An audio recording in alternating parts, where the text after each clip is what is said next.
The subcommittee will come to order. We are meeting today to consider H.R. 3291, H.R. 3293, and H.R. 2467. Due to the COVID-19 public health emergency, today's markup is being held remotely. All members will be participating via video conferencing.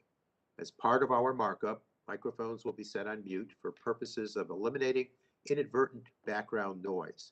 You will need to unmute your microphone each time you choose to speak. Additionally, I ask that you use the raise hand feature of the software platform when you wish to be recognized, including to give an opening statement or to offer an amendment. After you are recognized to speak, please use the lower hand feature of the software platform so that I know that you no longer seek recognition. During voice votes, you will need to unmute yourself so that we can hear your response. If you would like to request a recorded vote, please do so immediately after you respond to the voice vote. During the recorded votes, you will need to unmute yourself once your name is called to respond to the clerk. In responding to the clerk, I ask that instead of just saying aye or no, that you respond with a phrase like, Paul Tonko from New York votes aye. This will provide additional time for the voting member to be identified and made visible on the platform. Amendments and motions should be sent to Chloe Rodriguez and Perry Hamilton, and documents for the record to Rebecca Tomilchuk at the email addresses we have provided to staff. All documents will be entered into the record at the conclusion of today's markup. I recognize myself now for 5 minutes for an opening statement. Today, the subcommittee will hold its first markup of the 117th Congress. The agenda includes 3 bills addressing the infrastructure, safety, and affordability of our nation's drinking water, as well as legislation to address per and polyfluoroalkyl substances, known commonly as PFAS. We know our water system's needs are immense. The EPA's 2018 Needs Survey estimated that over $472 billion are required to maintain our drinking water systems over the next 20 years. And today, the federal share of water infrastructure spending pales in comparison to our contributions to roads and bridges spending. We need to increase the federal commitment, which is what H.R. 3291 would do. H.R. 3291, the Aqua Act, would reauthorize key drinking water programs, including the Drinking Water State Revolving Fund for the next 10 years. It also establishes a $45 billion program through the SRF to replace lead service lines. This is in line with President Biden's proposed American Jobs Plan. In addition to investing in our nation's failing water infrastructure, it would make critical reforms to the state's to the Safe Drinking Water Act to improve EPA's standard-setting process and put the agency to work on standards for a few troubling emerging contaminants. We also know the financial stress on local governments and their water customers have only become more acute due to the COVID-19 pandemic. The Aqua Act authorizes $4 billion for an emergency relief program to provide forgiveness for utility customers facing debts and unpaid fees since March of 2020. This provision was also the subject of our recent hearing as H.R. 3292, introduced by Representatives Dingell and Tlaib, and I thank them for their efforts on this front. Today, we will also consider H.R. 3293, the Low-Income Water Customer Assistance Programs Act, bipartisan legislation introduced by Representatives Blunt Rochester and Katko. Water affordability is becoming a growing challenge for many American families.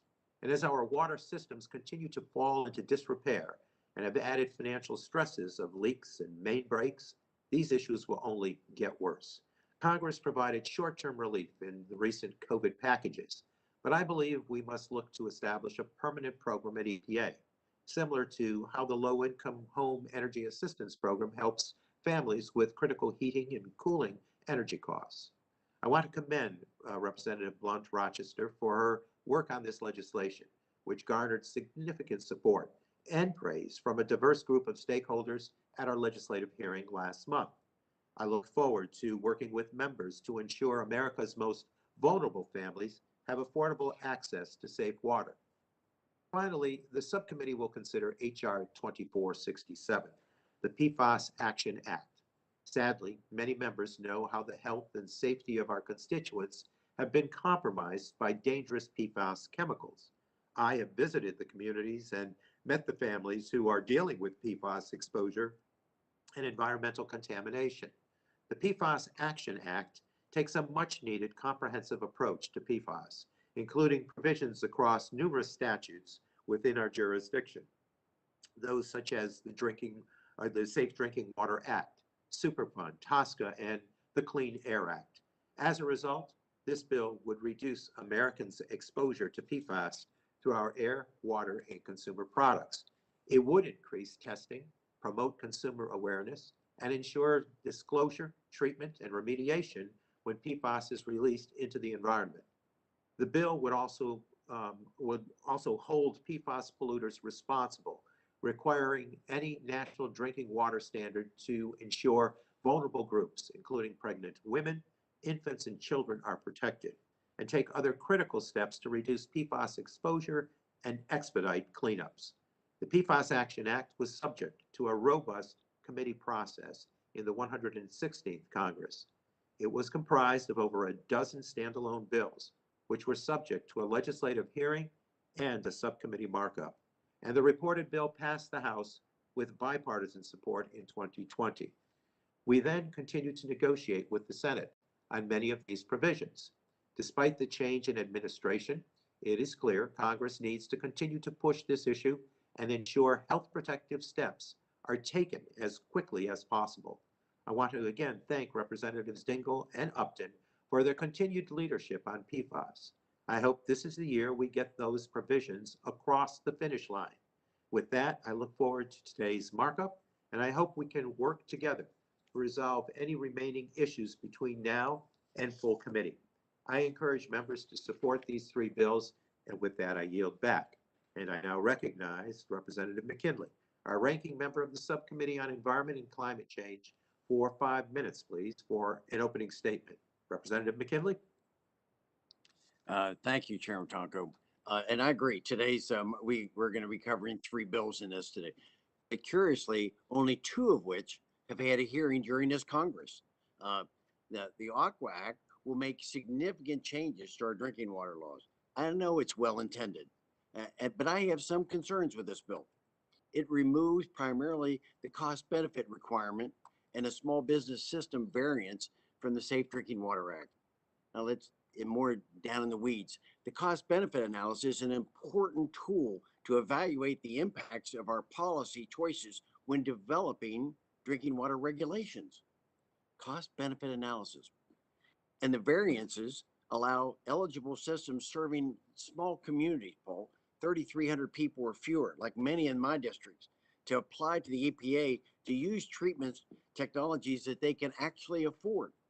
Now, I intend to offer an amendment to this bill to ensure these two provisions are reconsidered to be part of the bill.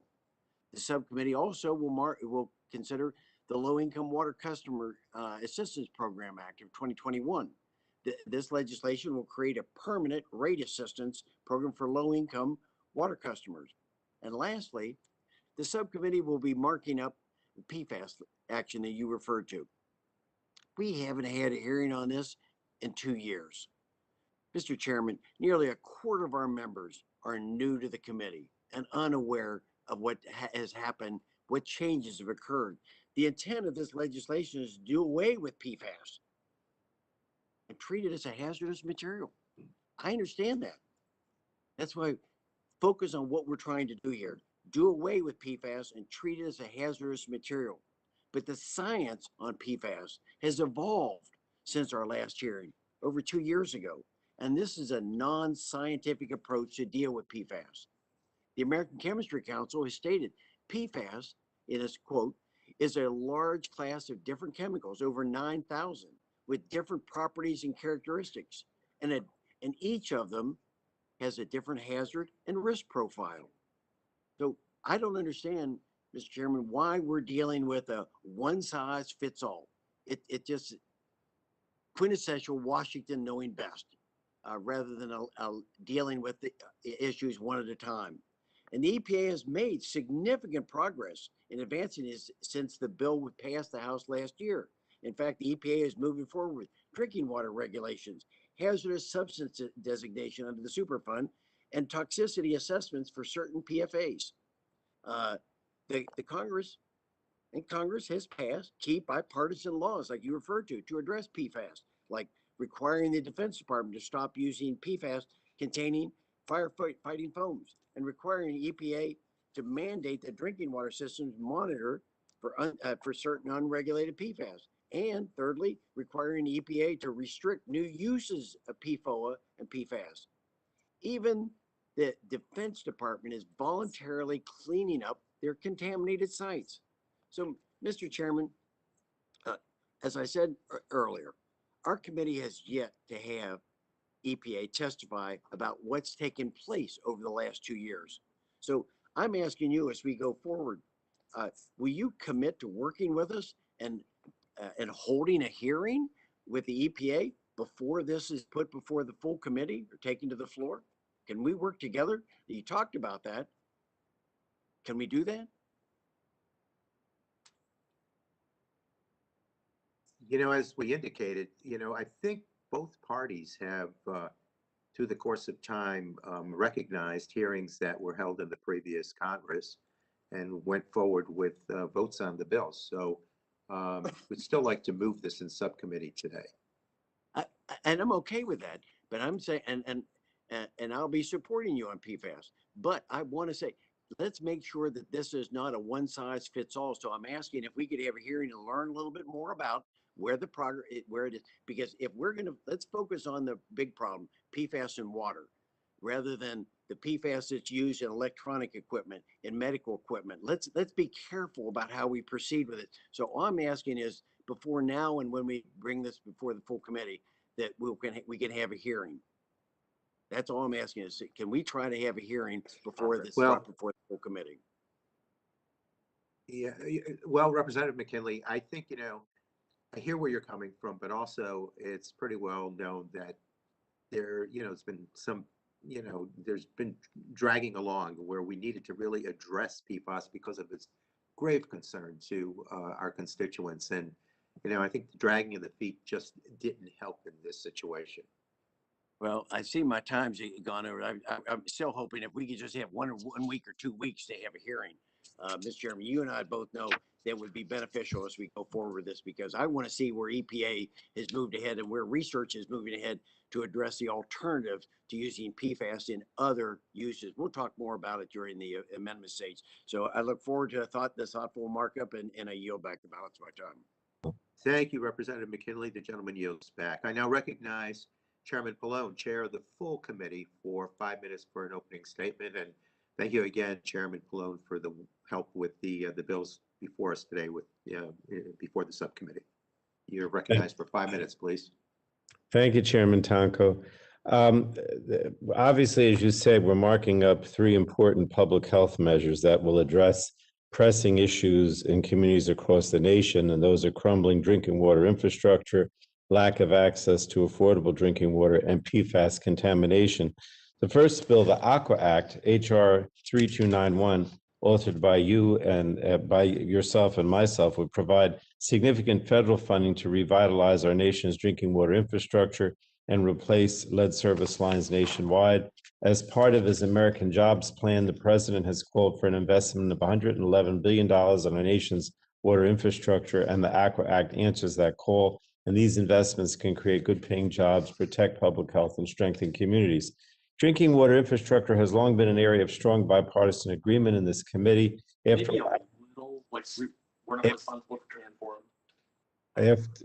all, access to safe drinking water is a necessity, but unfortunately, millions of Americans can't trust the water coming out of their taps, and that's unacceptable and should garner bipartisan support for change. Several key components of this bill, including the extensions of important drinking water programs such as the state revolving fund, water resiliency, school drinking water, and tribal water programs, reflect bipartisan or Republican proposal.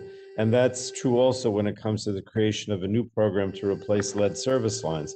And I hope that will help produce bipartisan support today. In particular, I hope we can build bipartisan support for the provisions in the Aqua Act that would strengthen our drinking water standards and improve EPA's ability to set those standards. Members of this subcommittee know all too well that almost all of our drinking water standards were set before the 96 amendments to the statute. The ones set since have all been established under special statutory provisions, meaning the EPA has not managed to complete the general standard setting process under the Safe Drinking Water Act in 25 years. So I hope we can all agree that's a problem, and this bill offers a solution. And I look forward to a constructive dialogue on these changes as we move forward. The second bill, HR 3293, the Low-Income Water Customer Assistance Program, is a bipartisan bill led by Representatives Lisa Blunt Rochester and Congressman Katko. It would create permanent assistance programs to help low-income customers pay their drinking water and wastewater bills. The program would be similar to the Low-Income Home Energy Assistance Program known as LIHEAP, which helps low-income customers pay their energy bills. And as you know, the COVID-19 pandemic brought attention to the need for this assistance, but frankly, the need was before the pandemic and will be there long after the pandemic ends. And a permanent program will be a safety net for low-income customers and the water systems that serve them.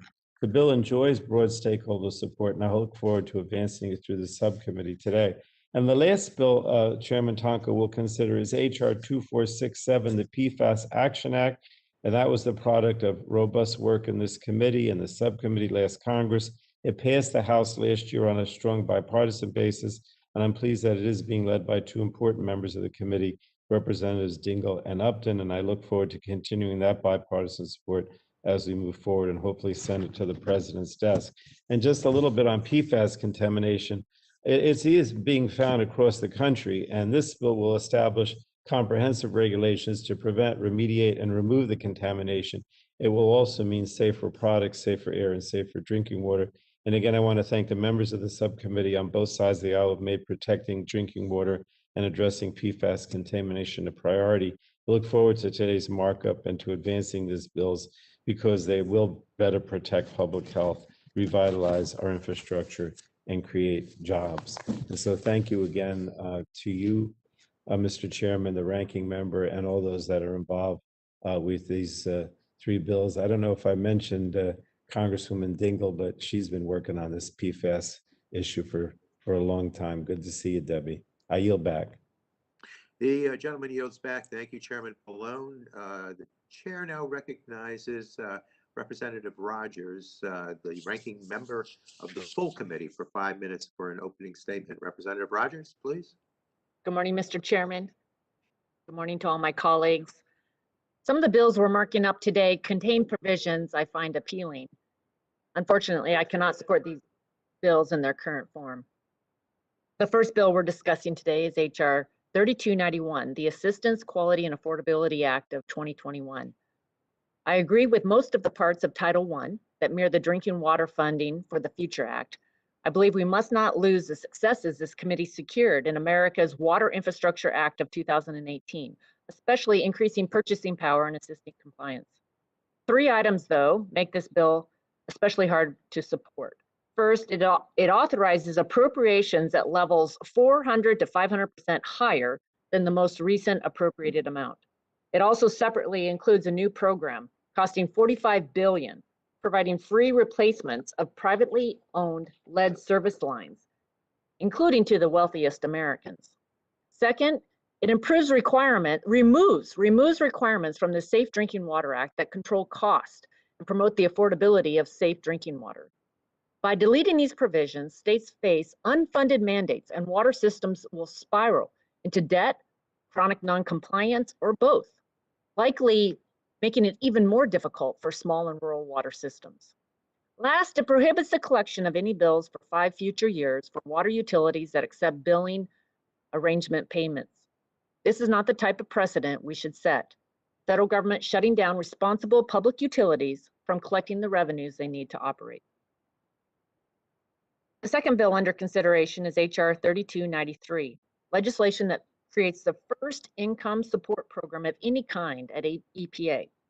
2 items concern me most about this bill.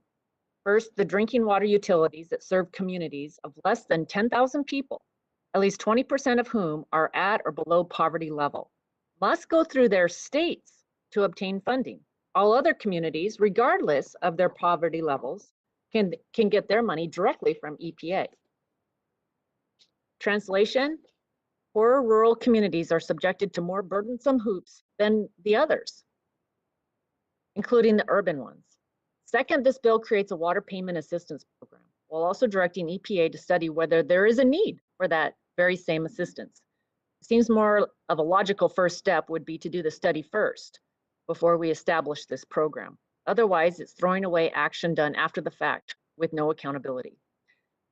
The last bill we're considering today is the Pfas Action Act, Hr 2467. Pfas are a class of 9,252 separate, diverse chemicals according to EPA's master PFAS list. I've become familiar with two of the best known PFAS, PFOA and PFAS, used in aquatic film forming foam, AFFF, because this foam has been the subject of contamination problems at Fairchild Air Force Base in my district, Airway Heights.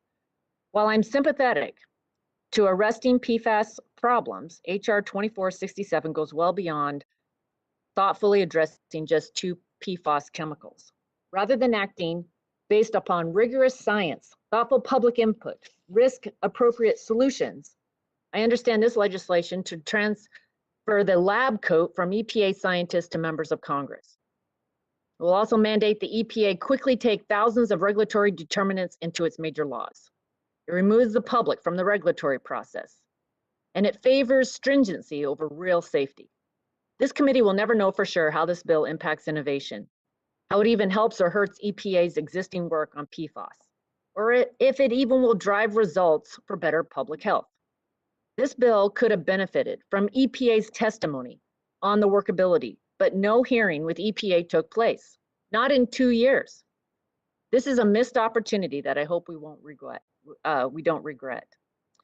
Mr. Chairman, I wish I had more positive conclusions on these bills because I recognize they are well-intended. Unfortunately, being well-intended doesn't ignore the fact that there's provisions that could cause adverse effects or poor outcomes. With that, I yield back. Thank you. The gentlelady yields back, and we thank Representative Rogers for her statement. Now I ask, do any members seek recognition to make an opening statement? I see a hand raised by Representative Barragan, so you're recognized for 3 minutes, please. Thank you, Mr. Chair. Today is about protecting public health and ensuring clean water is affordable for all of us. These bills address PFAS contamination in our water system, replace all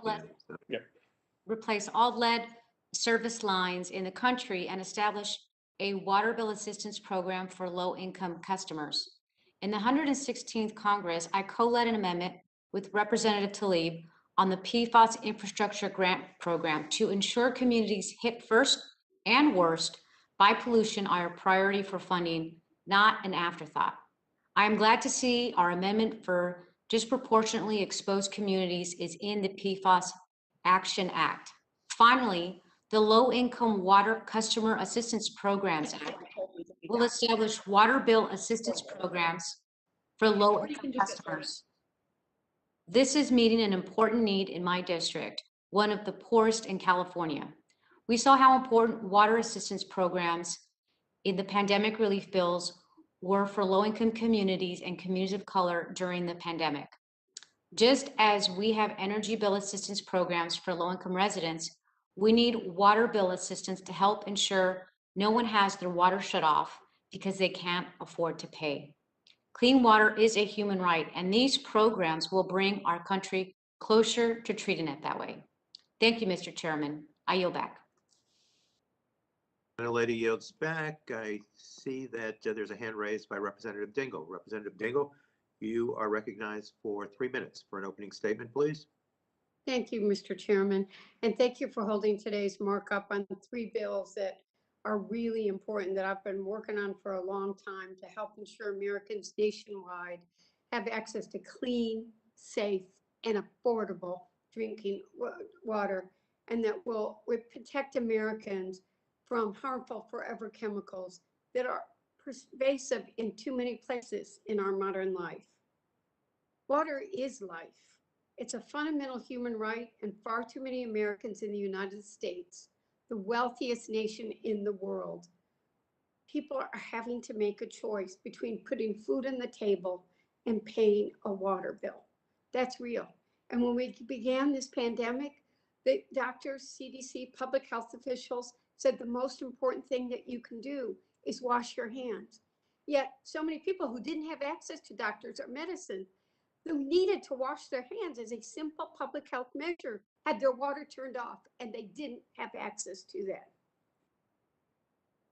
And the water shutoffs, the deaths have gone up that have accrued during this public health emergency.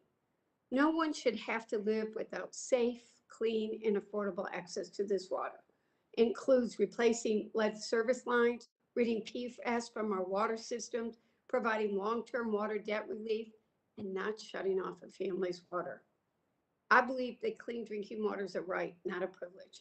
The bills we are marking up today, many of which I am proud to have led with my colleagues, will begin to make a real difference in the lives of millions of Americans if enacted.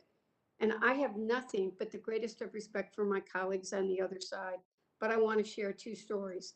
The military isn't addressing the cleanup they need to do. This was a May 27th article in MLive. It's actually near Fred's district at mine. That's the headline is, "They brought the poison. Air Force refuses to own PFAS around Escada." That's a problem. And I want to tell you about the 75 to 80-year-old man who can't eat fish. He counted on them in the summer. And he got up and he said, "When are you going to let me eat this fish? I need them. I need to, this is what I live on in the summer." And I didn't have the heart to tell him, probably not in his lifetime. We need to address this. It's impacting people across the country. So I want to thank Chairman Tonko and Chairman Pallone for your leadership, working with all of us, and my colleagues and friends, Rashida Tlaib, Lisa Blunt-Rochester, and Fred Upton, on advancing these important bills that we are considering in committee today. Thank you, Mr. Chairman, and I yield back. The gentlelady yields back. Are there any Republicans choosing to be recognized for an opening statement? Seeing none, we'll go to Representative O'Halloran for an opening statement, sir, for 3 minutes, please.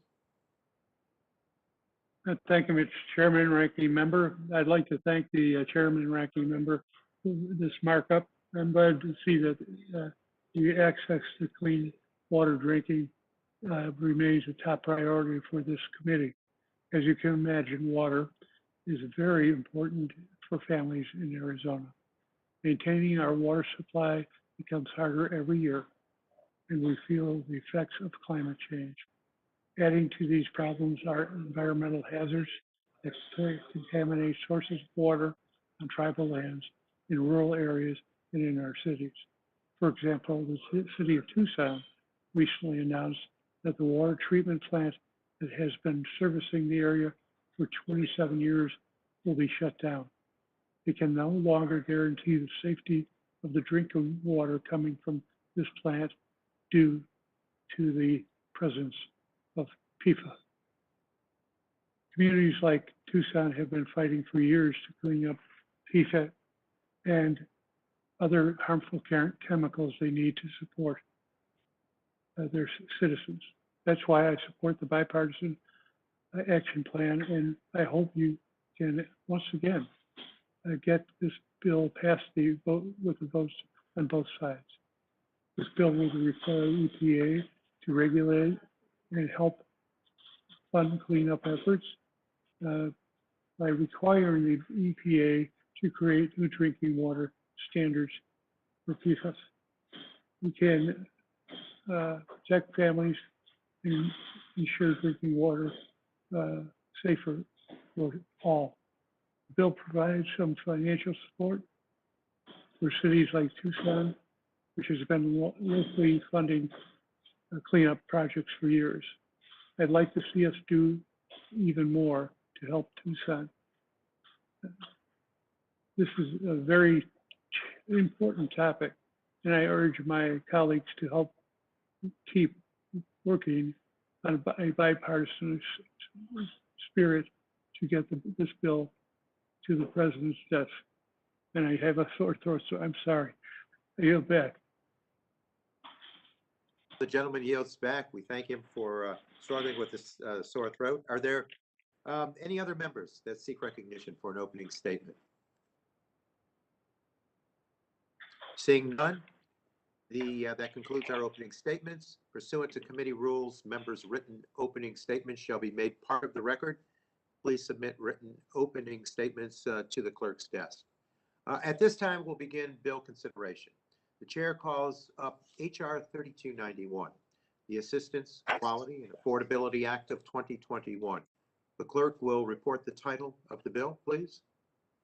H.R. 3291 to amend the Safe Drinking Water Act to provide assistance for states. Without objection, the first reading of the bill will be dispensed with. Bill is now considered as read. Without objection, the bill is considered as read and open for amendment at any point. Are there any members seeking recognition to speak on H.R. 3291? Members are reminded to use the raise hand feature to seek recognition, and again, to use the lower hand feature after you've been recognized. Anyone seeking to speak on H.R. 3291? Or an amendment. 3291. We can move forward. Let's see if anyone has. Speaking more on the bill.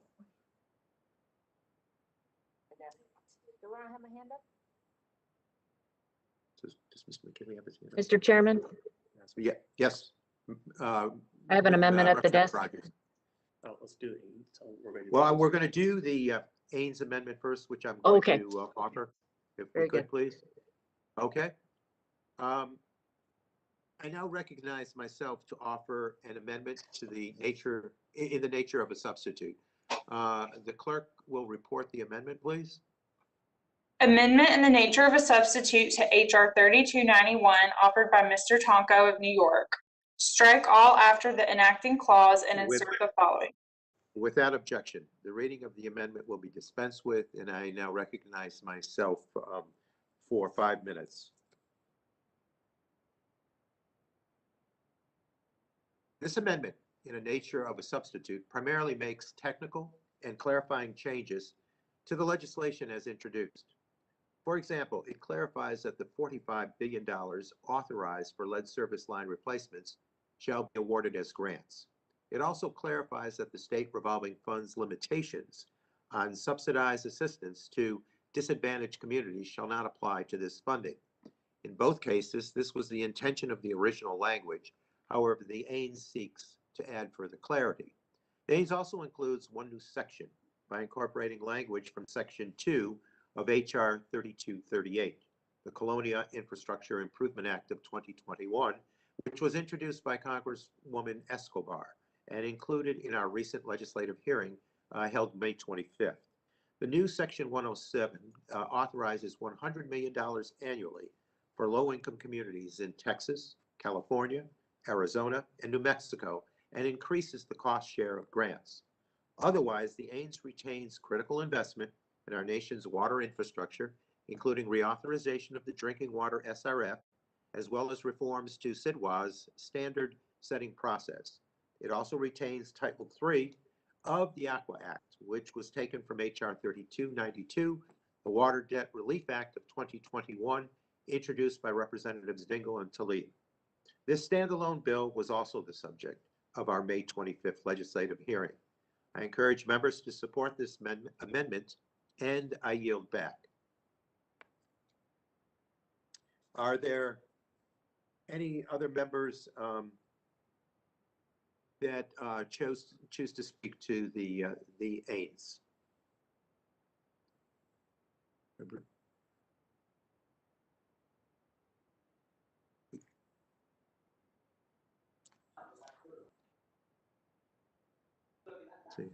Are there hands up? Let's see. Representative Rogers, that's your hand up. Rogers, I believe, you want to speak to the Ains? Or is that to offer an amendment? Or is that to offer an amendment? Yes? Yes, I do. I have an amendment at the desk. Oh, wait. I want to speak to the end. Well, wait a minute. I think Representative Chakowski wanted to speak to the Ains, though, if we Okay. could, please. I'm sorry. Representative Chakowski, I move to strike the last word. woman is recognized. So we have a real crisis in the state of Illinois. Lead in drinking water is a really serious issue across the country, but especially in my home state. Illinois has more than 680,000 lead service lines, the most of any state in the nation. Over 400,000 just in Chicago alone, and I represent a part of that. But I also live in a suburb that includes has lead in the service lines. This bill authorizes $45 billion. I'm assuming that's in the Ains, in funding to fix this toxic problem. It is a significant and necessary federal investment to get lead service lines out of the ground and finally protect communities from this danger. The problem cannot be overstated. The EPA estimates that there are more than 9.3 million lead service lines nationwide. We absolutely can't leave even one of these service lines in the ground. Experience teaches us that the harm will fall disproportionately on environmental justice communities, mainly poor and communities of color, and it really falls heavily on children, the effects of lead. H.R. 3291 protects these communities by giving them priority for funding to replace lead service lines. And so I am hoping that we will have bipartisan support for this legislation. Let's not put our communities and our children at risk. And with that, I yield back. Yields back. Are there any Republicans that choose to speak to the Ains? Seeing none, I'll recognize Representative Dingell, who chooses to speak to the Ains, and you're allowed to speak for 5 minutes, please. Representative Dingell. Thank you, Chairman Tonko, and I move to strike the last word. I'd like to thank you, Chairman Tonko, and Chairman Pallone for your leadership on H.R. 3291, the Assistance, Quality, and Affordability Act, which includes very important provisions on improving the nation's water's infrastructure, drinking water safety, and too many Americans, affordability. I'm pleased that this bill includes legislation that I'm leading with my colleagues, Rep. Rashida Tlaib and Representative Lisa Blunt Rochester, aimed at addressing the water debt crisis, an issue that has just become so much worse during the COVID-19 pandemic. Our bill, the Water Debt Relief Act, would meet this problem head-on by establishing a residential emergency relief program for public water systems through the EPA.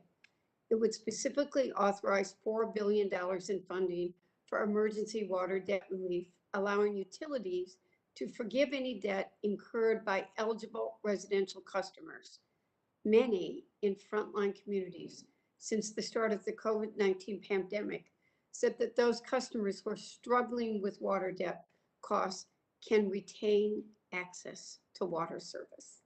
It's so basic for every human being, from washing your hands to just sanitary conditions in the bathroom, let alone eating.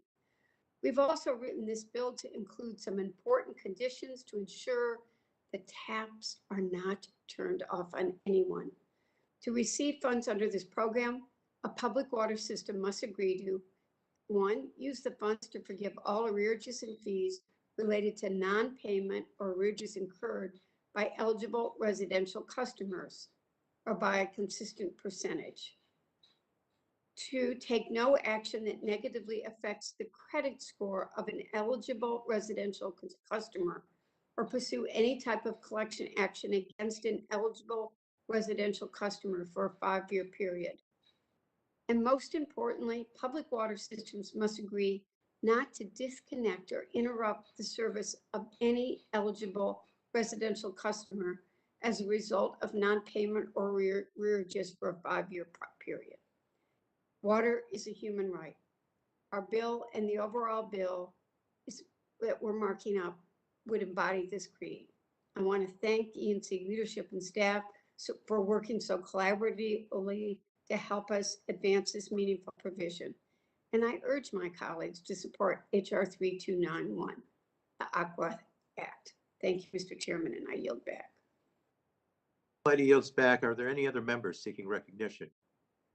See a hand raised with Representative Soto. For what purpose does the member seek recognition? Strike the last word, Chairman. The member is recognized for 5 minutes. Please.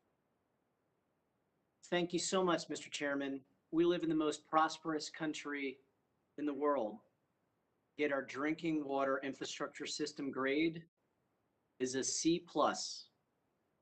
We know we can do better than that.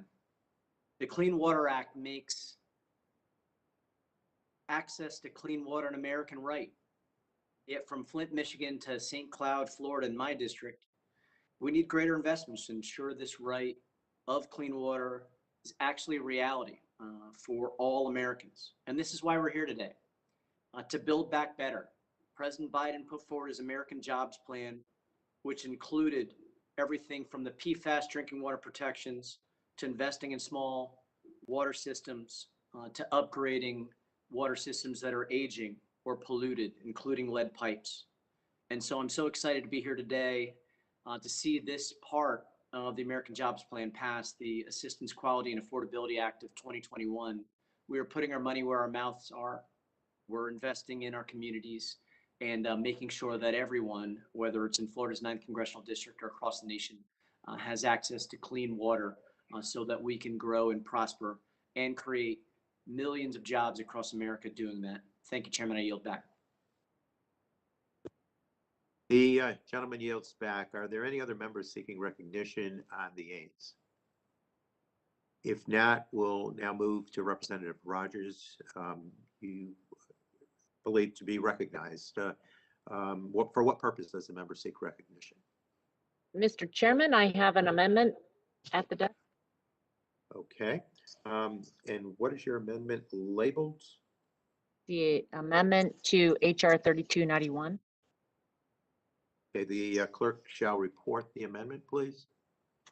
Substitute for the amendment in the nature of a substitute to HR 3291, offered by Mrs. Rogers of Washington. Strike after. Without objection, the reading of the amendment will be dispensed with, please. Mr. Chair, I reserve a point of order.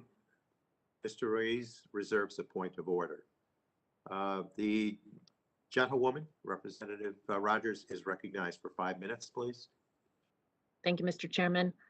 As I said in my opening statement, clean drinking water is a priority for all of us. This amendment is focused on the provisions in the bill in which we agree. This amendment, which includes most of the drinking water funding for the Future Act that Ranking Member McKinley and I introduced last month, extends the successful down payment made in 2018 by the bipartisan America's Water Infrastructure Act.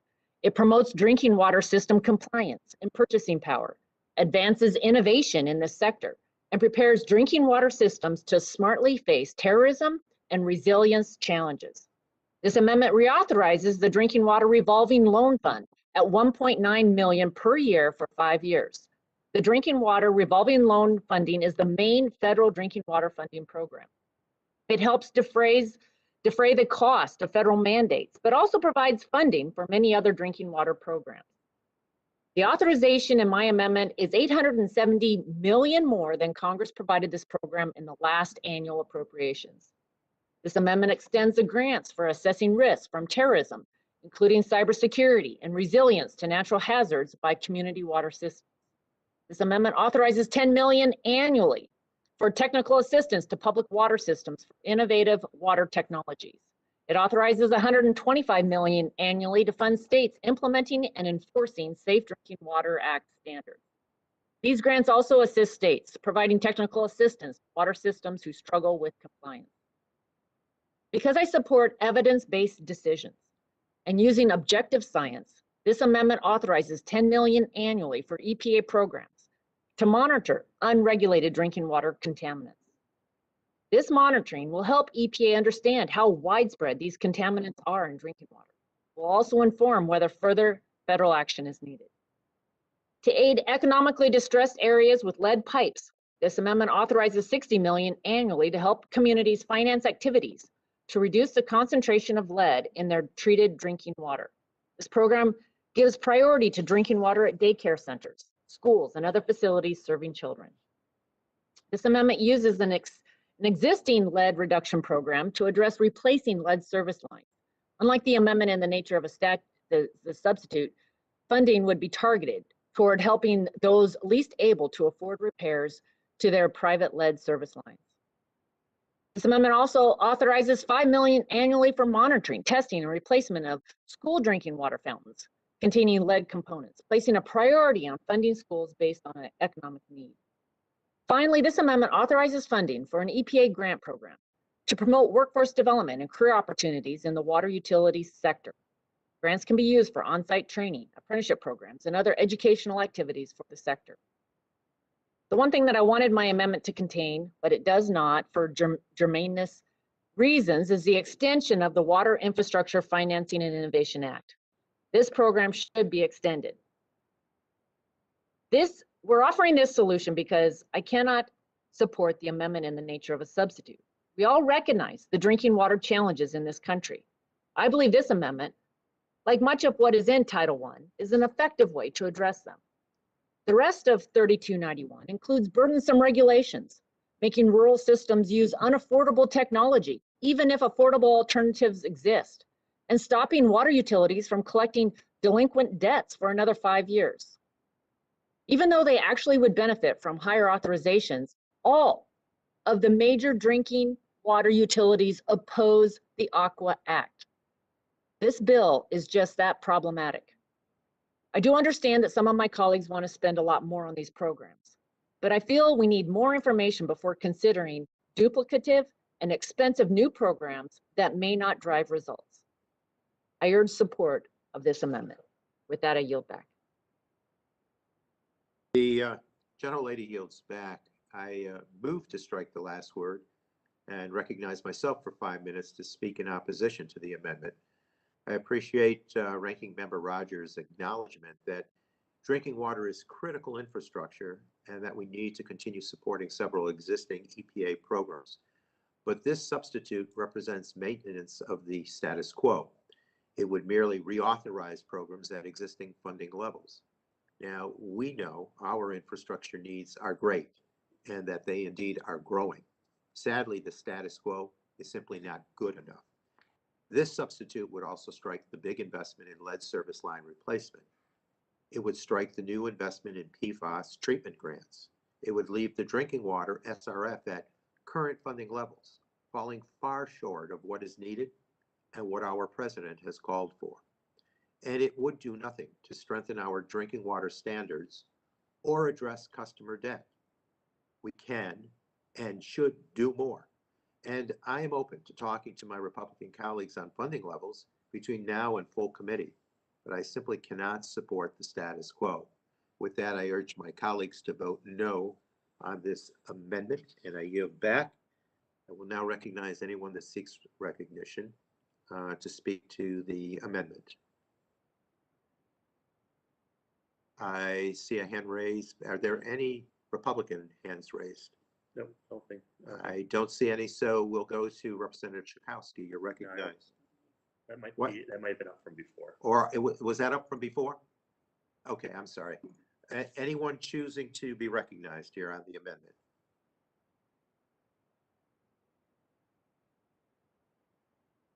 So with that, Dr. Ruiz, do you withdraw your reservation or insist on the Mr. point Chair, of order? I do withdraw my point of order.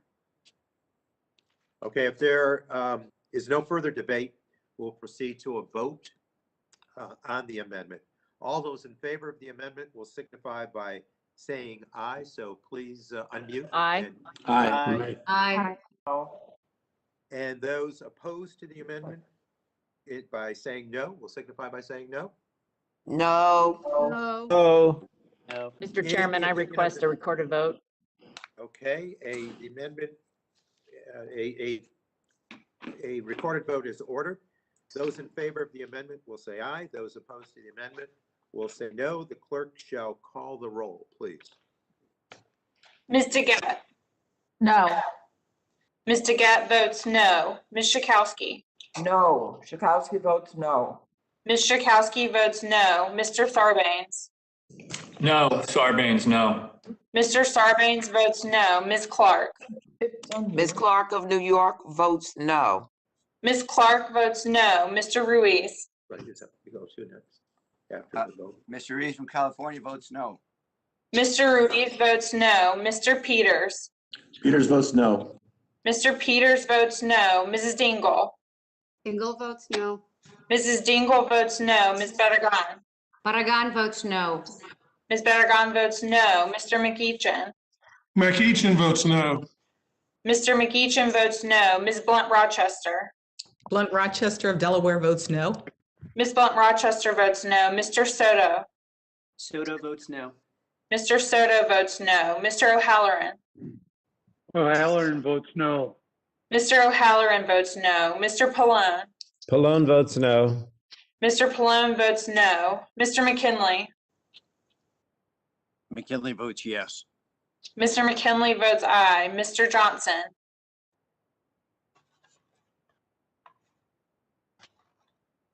Mr. Mullen. Mullen votes yes. Mr. Mullen votes aye. Mr. Hudson. Aye.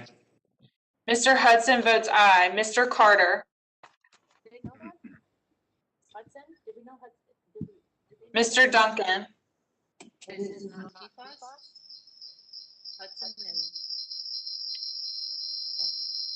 Mr. Palmer. Aye. Mr. Palmer votes aye. Mr. Curtis. Curtis votes aye. Mr. Curtis votes aye. Mr. Crenshaw. Mrs. Rogers. Mrs. Rogers votes aye. Mrs. Rogers votes aye. Chairman Tonko. Tackle of New York votes no. Mr. Tonko votes no. Madam Mr. Clerk, Chairman, please not how is record. Mr. Johnson recorded? Mr. Johnson is not recorded. Mr. Johnson votes aye. Mr. Chairman, how is Mr. Duncan recorded? Mr. Duncan, how do we have them? How do we have him recorded? Mr. Duncan is not recorded. Mr. Duncan votes aye. Mr. Duncan votes aye. Mr. Chairman, was my aye recorded? I didn't hear a response from the clerk. Yes, yes. Yes, it was. Mr. Johnson votes aye. Thank you. Do any members still need to record their vote? Mr. Carter. Mr. Carter, have you voted? Mr. Carter's waiting.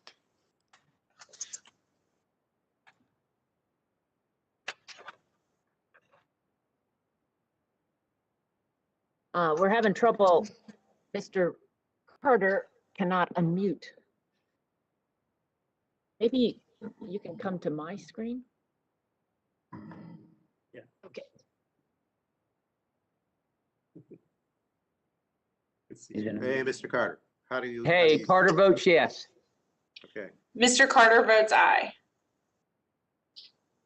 Are there any members still needing to record their votes?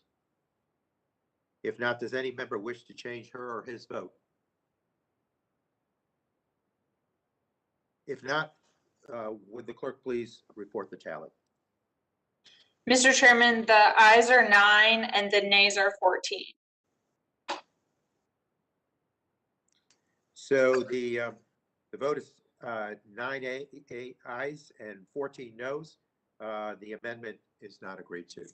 Are there further amendments to the amendment in the nature of a substitute? Chairman, there's another amendment at the desk. Representative McKinley has an amendment at the desk. Can we have the clerk read the amendment, please? Amendment to the amendment in the nature of a substitute to HR 3291 offered by Mr. McKinley, West Virginia. Without Strikes- objection, the reading of the amendment will be dispensed with. Mr. Chair, Uh, I Dr. reserve a Ruiz. point of order. The point of order is reserved by Representative Ruiz. The chair now recognizes Representative McKinley to speak to his amendment. Thank you, Mr. Chairman. This amendment would strike sections 201 and 205 of the Act, which would repeal in the bill, repeals the cost benefit requirements and the small system variance in the Safe Drinking Water Act.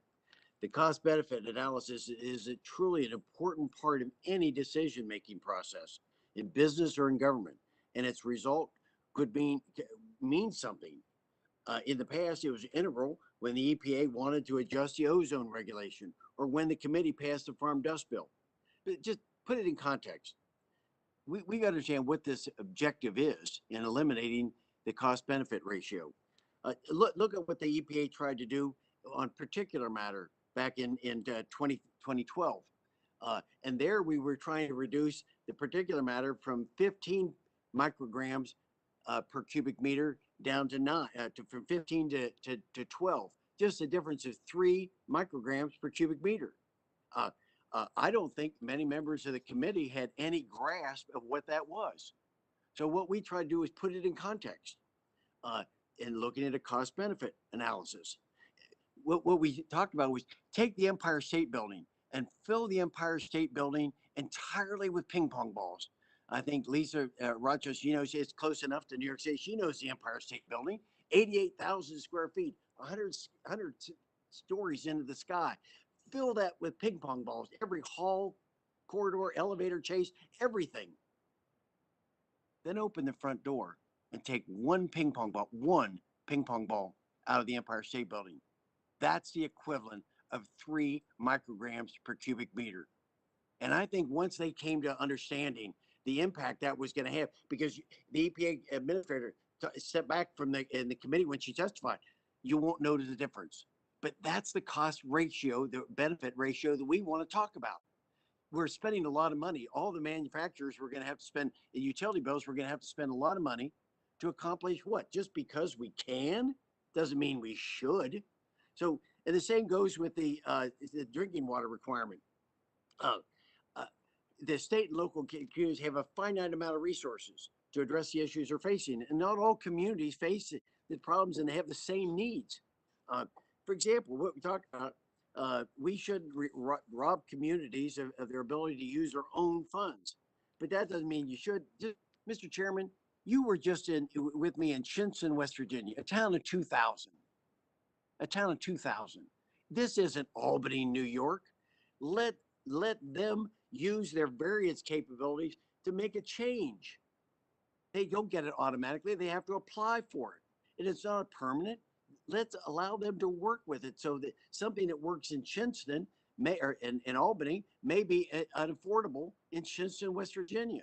So give them some flexibility. I don't know why we're walking away from this. It has worked for years, having the cost benefit ratio and also this variation with it. So I'm hoping that we can continue this. It's not a permanent requirement. It allows us flexibility to address rural America as we go forward with that. So I'm asking for support for this, to look after the fact that one size doesn't fit all. Let's make sure that we understand some of the costs that we're forcing on people are unnecessary. So if we could, Mr. Chairman, and then at the right time, I request a recorded vote on my amendment. The gentleman yields back. I move to strike the last word to speak in opposition to the amendment, and I recognize myself for 5 minutes. This amendment would keep in place the standard-setting process under the Safe Drinking Water Act that has failed to work for the last 25 years. This bill aims to empower EPA to set much-needed drinking water standards. It aims to ensure those standards are health-based. Cost would still be considered because it is built into the assessment of what standard is feasible. This amendment, on the other hand, would ensure that cost-benefit analysis reigns supreme and that feasible public health protections can be weakened. It would also preserve small system variances, a tool EPA has never used because it would create two tiers of health protection and leave customers of small systems behind. I don't believe we should tolerate some people having less safe water just because they are served by a smaller or poorer community. This is simply not right. It's not just. I urge my colleagues to oppose this amendment to ensure the Safe Drinking Water Act is actually about safety. With that, I yield back and will recognize anyone that would choose to speak to the amendment. It's Mr. Curtis. Mr. Curtis, you're recognized. For what purpose is the gentleman seeking recognition? Thank you, Mr. Chairman. I move to strike the last word. Gentleman is recognized. Thank you. I agree with the gentleman from West Virginia. By eliminating the cost-benefit requirements, I fear that my colleagues are prioritizing regulatory stringency over public health, which forces states and local governments to divert funds away from more urgent water treatment. And I can give you two very good examples. Many of you know that I'm fond to speak about my time as the mayor of Provo. While I was mayor, we developed a problem in a major body of water where our city and many other cities discharged their water into this body of water. We were getting algae blooms. The state concluded that these algae blooms were a result of too much phosphorus being discharged into the water, and they proposed that a city like Provo spend tens of millions of dollars to reduce the amount of phosphorus that went into the lake. The problem was it was all theory. Nobody knew exactly what caused the algae blooms. And yet there was this intent to move forward because of the possibility that it might be from phosphorus. Well, as the mayor, I knew that tens of millions of dollars would dramatically increase the cost of water. We've talked today, some of the representatives have talked about today about the burden of these utility bills. That's borne by residents when these unrealistic expectations are put in without scientific evidence. Tens of millions of dollars may not sound like a lot of money here in Washington, D.C., but trust me, to ratepayers in a small city like Provo, it's a big deal. Another quick example is the Clinton EPA in 1993 issued a drinking water standard for atrazine. This EPA drinking water standard required treatment to below 3 parts per billion. A human would have to drink over 3,000 gallons of water per day with 3 parts per billion to equal the dose EPA found to be cancerous in rats. EPA's risk assessment methodology, which is based on the most exposed person, assumed a person would be exposed every day for 70 years. In other words, you need to drink more than 71 standard bathtubs full of water per day for 70 years to have the same risk found in rats. Now, to put that in perspective, that would hire 2,300 teachers in Ohio at a full salary. We can see that the trade-offs are difficult. Now, finally, I'd like to bring attention to the concerning provision that would create a condition for utilities to receive funds to have a 5-year prohibition on debt collection, interruption in service, or negative reporting to credit agencies. Certainly, all of us support ensuring that low-income individuals have access to water, but a 5-year prohibition feels arbitrary. I'd like to remind members of this committee that many times these water rates are used to actually help people use less water. We're in a drought in Utah, the largest drought since the 1950s. These water rates are sometimes very effective in getting people to use less water. So certainly I can support measures to relieve low-income individuals from an inability to pay water.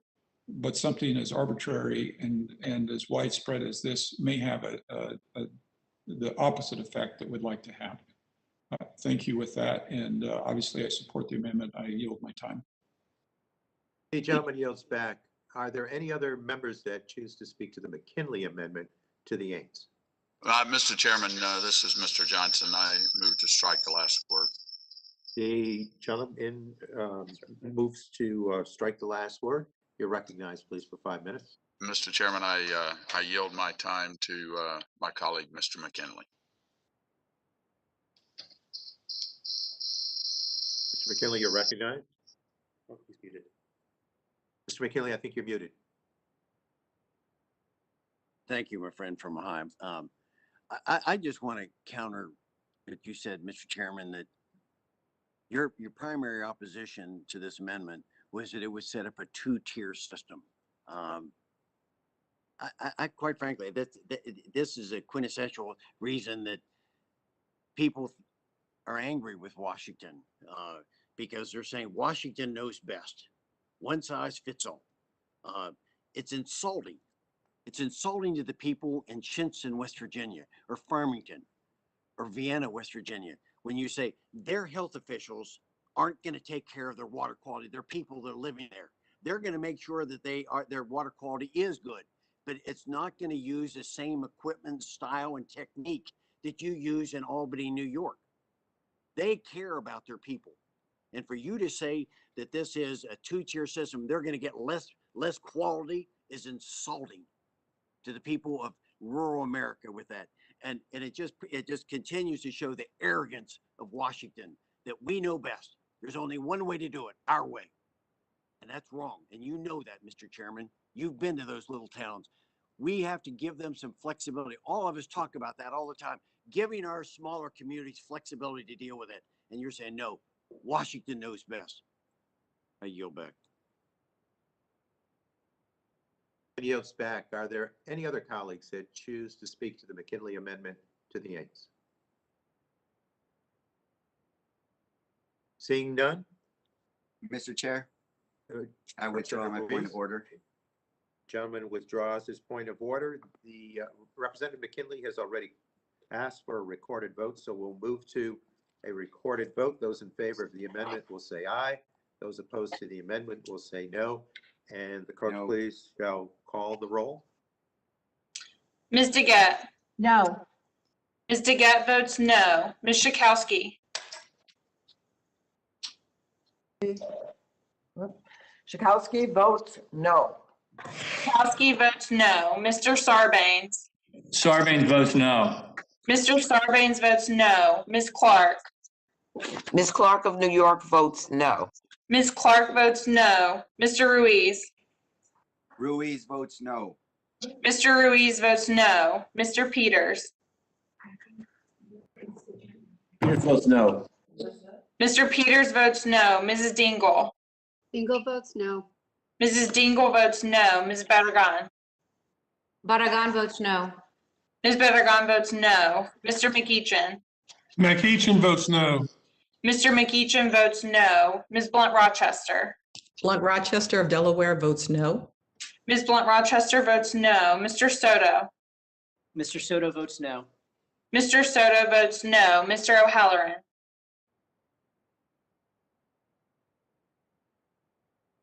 Mr. Pallone?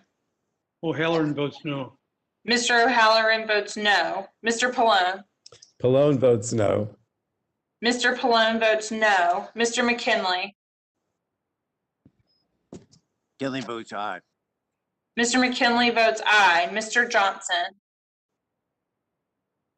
Mr. Johnson votes aye. Mr. Johnson votes aye. Mr. Mullen? Mr. Mullen votes aye. Mr. Mullen votes aye. Mr. Hudson? Hudson votes aye. Mr. Hudson votes aye. Mr. Carter? Carter votes aye. Mr. Carter votes aye. Mr. Duncan? Duncan votes aye. Mr. Duncan votes aye. Mr. Palmer? Aye. Mr. Palmer votes aye. Mr. Curtis?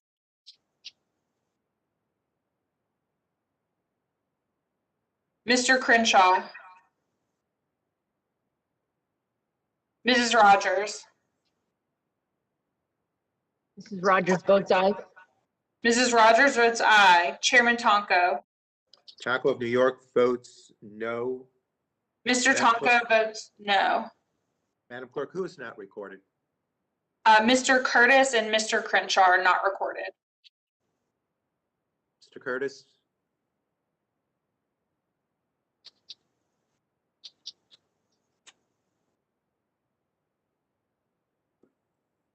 Right here. Mr. Crenshaw?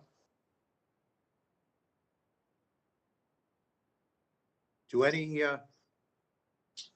Members still need to record their vote? If not, does any member wish to change her or his vote? If not, the clerk will please report the tally. On that vote, Mr. Chairman, the yeas were 8 and the nays were 14. The vote is 8 ayes and 14 noes. The amendment is not agreed to. Are there Chairman, further? Mr. Chairman, before Yes, we go to, Representative McKinley.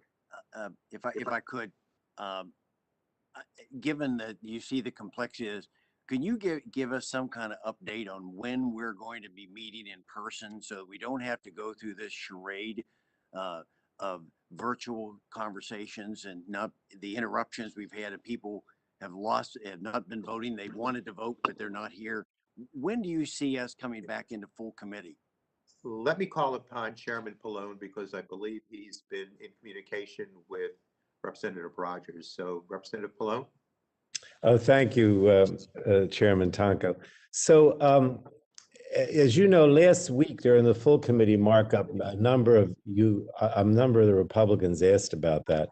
And on Friday, the attending physician issued new guidance saying that when we're on the floor or in committee, those who are vaccinated would no longer have to wear masks or socially distance. So we've been, the last couple of days, the ranking member Rogers and I, staff have been meeting, and we're going to be, the two of us are going to actually meet later today.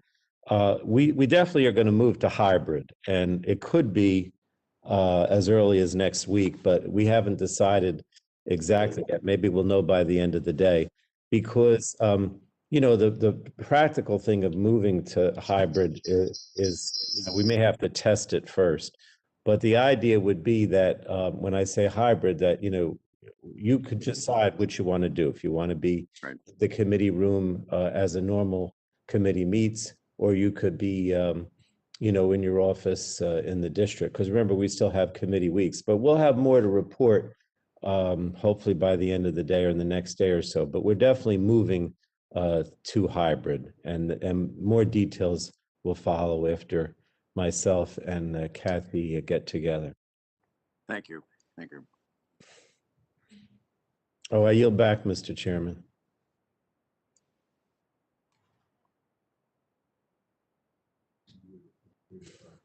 I think Paul is muted. About that. We thank Chairman Pallone for the update. Are there now further amendments to the amendment in the nature of a substitute? Mr. Chairman, Representative Clark. I have an amendment. For what purpose do you seek recognition? Mr. Chairman, I have an amendment at the desk. And what is your amendment labeled? It's labeled Clark 01. And will the clerk please report the amendment? Amendment to the amendment in the nature of a substitute to H.R. 3291, offered by Ms. Clark of New York. Without objection, the reading of the amendment will be dispensed with. I thank you, Mr. Chairman. And let me also thank you for your leadership in ensuring that our nation's drinking water is safe and affordable for all communities. My amendment builds upon H.R. 3291 by adding another important tool to the EPA toolbox that will help keep our children safe from harmful effects of lead contamination in their drinking water. When it comes to health and well-being of our children, there's simply no safe level of lead in their drinking water. Even at low levels, lead can cause serious and permanent damage to the developing brains and nervous systems of young children, causing harmful effects from learning disabilities to impaired blood cell function. This issue is particularly pronounced in Black children, who across the United States are almost 3 times more likely to have highly elevated levels of lead in their bloodstream. And yet, our nation's schools, which should be safe havens for children, are often the primary pathway by which our children are exposed to lead contamination in their drinking water. It is therefore essential that we make every effort to remove lead toxins from drinking water in our nation's schools. My home state of New York has been a leader in this endeavor. In 2016, New York became the first state in the nation to require all public schools to address lead in their drinking water with levels above 15 parts per billion. This was a major first step, but as I mentioned during our subcommittee's drinking water hearing back in May, more action is still needed. Well, I'm proud to report that the New York State Legislature passed a bill just last week that will lower the action level for schools all the way down to 5 parts per billion. And other states are following New York's example. With this lower threshold, schools will act more quickly to address the unsafe levels of lead in their drinking water. Now it is up to Congress to provide the funding for drinking water improvements that will allow our nation's schools to protect their students. To do this, my amendment establishes a new program at EPA that will support the installation of filtered water fountains and refill stations at schools and childcare programs across the nation. These water stations will take advantage of the latest filtration technology capable of removing lead from drinking water. My amendment also prioritizes the underfunded and disadvantaged schools that need this assistance the most, ensuring that communities who have suffered disproportionately from contaminated drinking water are put at the front of the line for this much-needed upgrade. Lead contamination in school drinking water is frequently the result of plumbing products within the school building itself that leach lead. Older drinking water fountains can also be sources of contamination. No matter where the source of lead contamination may be, filtered water stations will ensure that our children are drinking clean water. They are a cost-effective solution that will keep children safe, and I urge my colleagues to help ensure our schools and childcare programs have the support they need to install filtered water stations. The health and well-being of our children depend on us taking bold steps right now to eliminate lead contamination in drinking water. In closing, I'd like to once again thank Chairman Tonko for his leadership, your leadership on this matter, and our subcommittee, and with this legislation before us today. With that, Mr. Chairman, I yield back. The lady yields back. Are there any of our Republican colleagues that chooses to speak to the Clark amendment? Seeing none, I will move to strike the last word to speak in support of the amendment, and I recognize myself for 5 minutes. There is no safe level of lead, and sadly, children often have exposure risk at their schools and their child care centers. Lead in school drinking water is a serious public health issue and a serious environmental justice issue.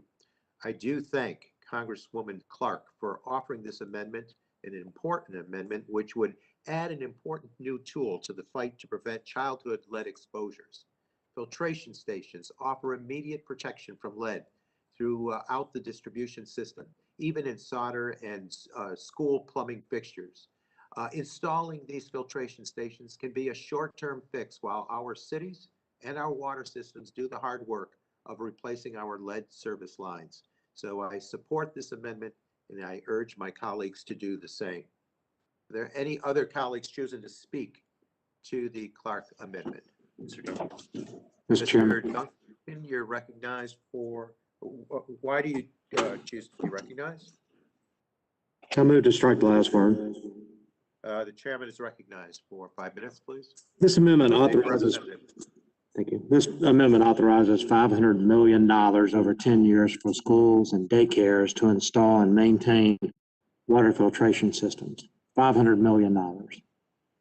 Unlike some of the other programs in the Safe Drinking Water Act that focus on aiding schools and daycare centers with drinking water plumbing, this amendment actually makes no connection to trying to solve a lead or other contaminant problem.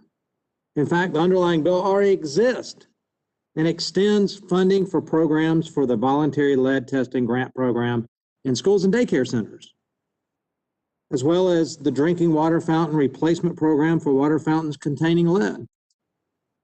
This program is well-meaning, but it's doing something that school districts and local communities and states should already be doing. This program not only pays for installation of these water filtration systems, it also pays to have them regularly serviced. That's just more cost for the American taxpayer. At some point, the schools and daycare centers need to take ownership of and care for these systems. In fact, the direct payment to schools cover Safe Drinking Water Act compliance calls for water testing if the school receiving it is actually a public water system. I think this amendment's unnecessary. I think most of the points are already covered. It does nothing to solve the lead problem. And I urge my colleagues to oppose this amendment. With that, I yield back. Yields back. Representative Schakowsky, do you choose to be recognized? I do. For what purpose does the member seek? To strike the last word. Members recognized for 5 minutes, please. So I would like to thank Representative Clark for this amendment. As I said earlier, the state of Illinois has the greatest problem with lead in the water of any other state. In fact, lead was actually required to be used in water systems in Chicago until 1986. I don't even want to go into it, but it's scandalous that was the case. But it was.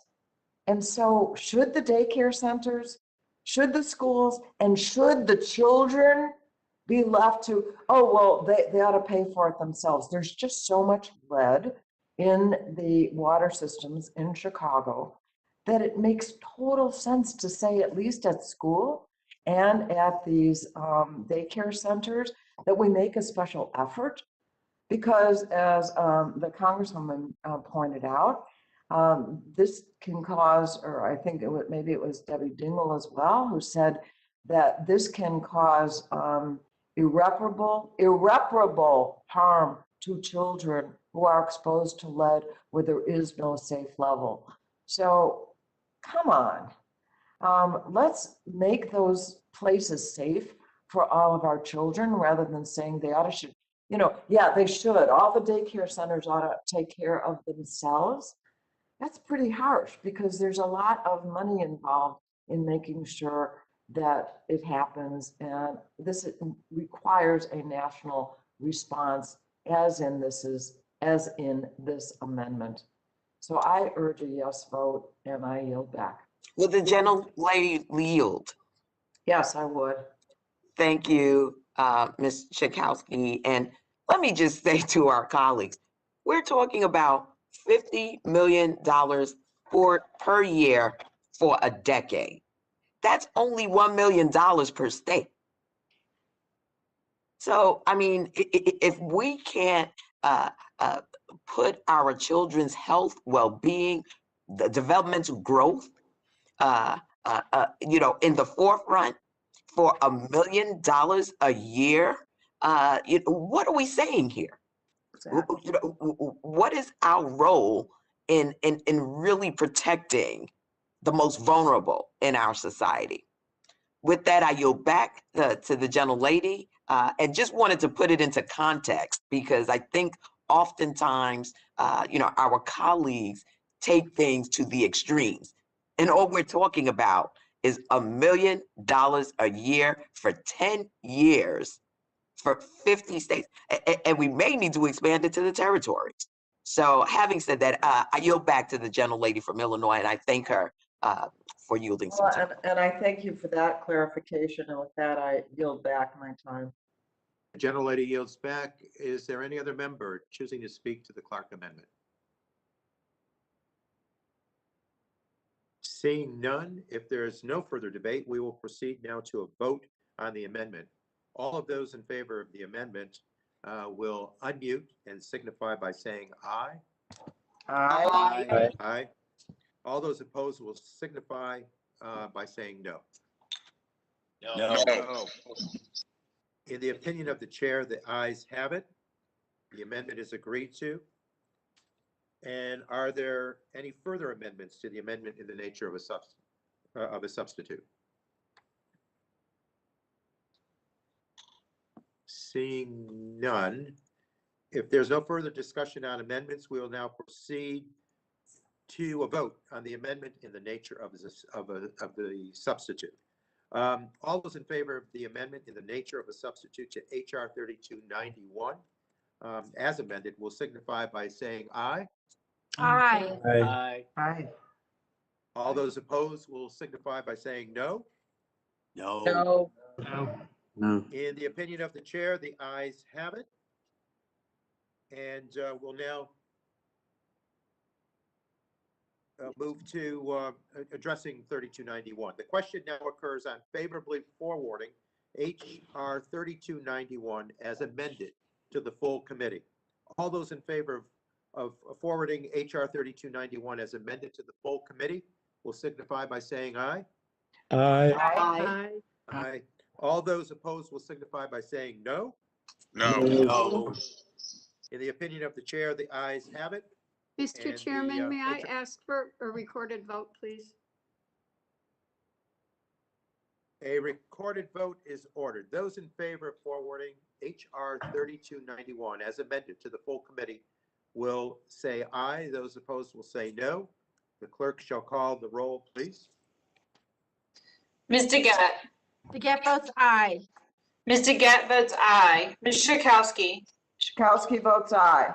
Ms. Schakowsky votes aye. Mr. Sarbanes. Sarbanes votes aye. Mr. Sarbanes votes aye. Ms. Clark. Clark from New York votes aye.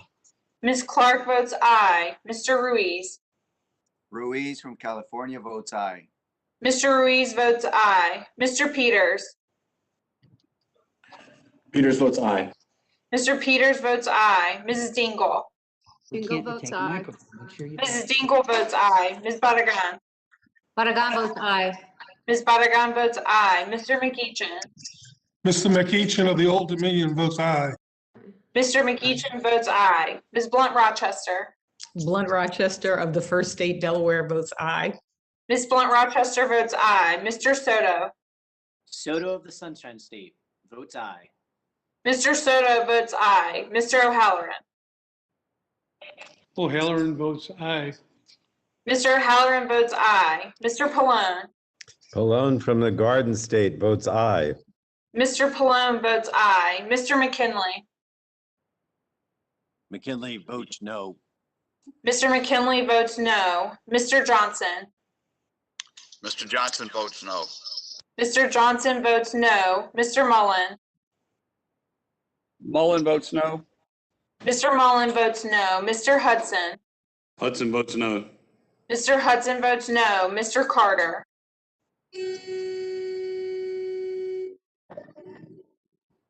Mr. Duncan. Mr. Duncan votes no. Mr. Duncan votes no. Mr. Palmer. Palmer votes no. Mr. Palmer votes no. Mr. Curtis. Curtis votes no. Mr. Curtis votes no. Mr. Crenshaw. Mrs. Rogers. Mrs. Rogers from the Evergreen State votes no. Mrs. Rogers votes no. Chairman Tonko. Chairman Tonko from the Empire State votes aye.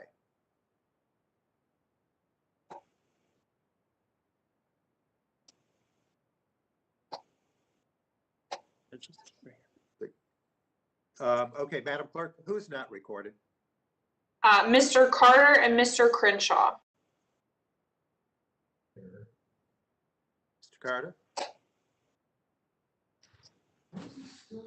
DC, Mr. Carter? Looks like he can't unmute again, Voting, he's saying, I think he's signaling voting. but now he's in his office.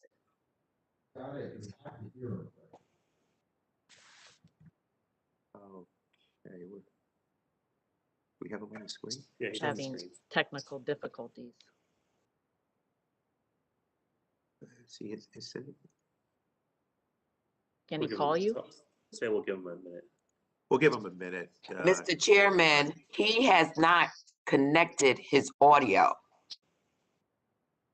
If you look at the icons at the bottom of the screen, it indicates when members have connected successfully with the WebEx. Mr. Carter has not enabled his audio, and that's why there's a function that needs to be hit on his computer. That was the best IT support I have ever heard. Okay, so we still have Mr. Carter and Mr. Crenshaw, right? That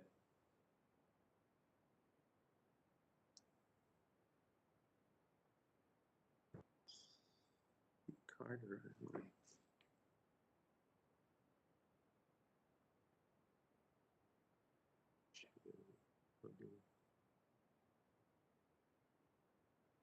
Go. Okay, buddy, pick up your phone. Then he could say I, and you can hear it on my phone, right? Right. Buddy, pick up your phone. Oh. Okay. Jackie, can I vote no through you? Can you hear him? Yes, I can. No. Representative Carter, how do you vote? No. Mr. Carter votes no. Okay. Do any members still need to record their vote? If not, does any member wish to change her or his vote? If not, the clerk will report the tally, please. On that vote, Mr. Chairman, the yeas were 14 and the nays were 9. Congress is not. Okay, the vote is 14 ayes and 9 noes. HR 3291, as amended, is now forwarded to the full committee. We'll now move to consider HR 3293. The chair calls up HR 3293, the Low-Income Water Customer Assistance Programs Act of 2021. The clerk will report the title of the bill, please. HR 3293 to amend the Safe Drinking Water Act and the Federal Water Pollution Control Act to establish programs to assist low-income households in maintaining access to drinking water and wastewater services and for other purposes. In the House of Representatives, Without objection, the first reading of the bill will be dispensed with. The bill is now considered as read. Are there any members seeking recognition to speak on HR 3293? Members are again reminded to use the raise hand feature to seek recognition, and then I ask that you use the lower hand feature after you've been recognized. Anyone choosing to be recognized to speak on HR 3293? Mr. Chairman, I have an amendment at the desk. Well, we're going to recognize people to speak to the bill first. So we'll. Okay, thank you. Representative Blunt Rochester, you choose to be recognized for what reason? Are we going to the Ains first, or I can ask? No, we're going to speak to the bill first, please. Okay, I will reserve until the Ains. Okay. Anyone choosing to speak to 3293? Ms. Dingle. Representative Dingle, you're recognized. For what reason do you seek recognition? Mr. Chairman, I move to strike the last word. The member is recognized for 5 minutes, please. Mr. Chairman, all across this nation, there's been a growing strain on households to cover the cost of water bills for far too long. And as I've mentioned here today previously, the COVID-19 pandemic has only made this problem more challenging and dire. I would like to commend my colleagues Lisa Blunt Rochester and Representative John Katko for their leadership on this important bipartisan bill that would establish a permanent water assistance program through the EPA for low-income households to access affordable drinking water and wastewater services. This is a common sense bill that would make a real difference in the health and the well-being of millions of families across this country. I'm pleased and honored to be an original co-lead, and I am a very strong supporter of this effort. For many decades now, we've had a similar program for energy, the LIHEAP program, and that has proven to be an effective federal assistance program helping manage costs associated with home energy bills, energy crises, weatherization, and energy-related minor home repairs. Water is even more basic to human life. We can and must do this something as vital to sustaining life to ensure people have access to clean water. And housing this program under EPA, who has the experience and the expertise with water systems, will help ensure a smooth implementation. And you better believe I asked a lot of questions, as Lisa would tell me, as to where was the right place to do this. Additionally, the effects of unpaid bills also impair a water system's ability to maintain and improve its delivery system and infrastructure. So this is a win for our water utilities as well. National Association of Clean Water Agencies and the Association of Metropolitan Water Agencies have both applauded this important bill. I urge all of my colleagues, Republicans and Democrats, to support this critical bill and advance it favorably to the committee. Water is a human right that nobody should be denied. Thank you, and I yield back the balance of my time, Mr. Chairman. The gentlelady yields back. Are there any other members choosing to speak to HR 3293 before we go to the Ains? Ms. Schakowsky. Representative Schakowsky, do you? Yes, I would like to. Am I unmuted? Yes. I'd like to strike the last word. The gentlelady is recognized for 5 minutes, please. You know, earlier heard Congressman Soto acknowledge, and it's always important to do so, that this is the richest country in the world. And what we're talking about is access for every family, regardless of income or community, to be able to access safe, affordable drinking water. Every family in America under this bill would be helped because it creates a permanent program at the Environmental Protection Agency to provide rate assistance to low-income water customers. It will ensure that all families have access to affordable drinking water and sanitary services by helping those who need it the most. These are fundamental rights, I believe: access to clean and safe water and affordable. And so relief is badly needed by households facing water debt and shutoffs. So let's move this bill forward and provide the relief that is so urgently needed. And with that, I yield back. The gentlelady yields back. Are there any other members choosing to speak to HR 3293 before we move to the Ains? Seeing none, I now recognize Representative Blunt Rochester to offer an amendment in the nature of a substitute. The clerk will report the amendment, please. Amendment in the nature of a substitute to HR 3293, offered by Ms. Blunt Rochester of Delaware. Without objection, the reading of the amendment will be dispensed with. I now recognize Representative Blunt Rochester for 5 minutes, please. Thank you so much, Mr. Chairman, and thank you so much for your leadership on this issue and many issues that affect our planet. The amendment in the nature of a substitute makes conforming and clarifying changes and adds authorization levels for both the drinking water and wastewater programs. Our country's water affordability crisis began long before the COVID-19 pandemic.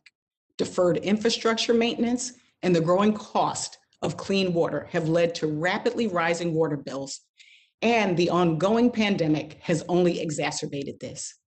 More and more families are struggling to pay their utility bills, particularly households in our low-income communities and communities of color.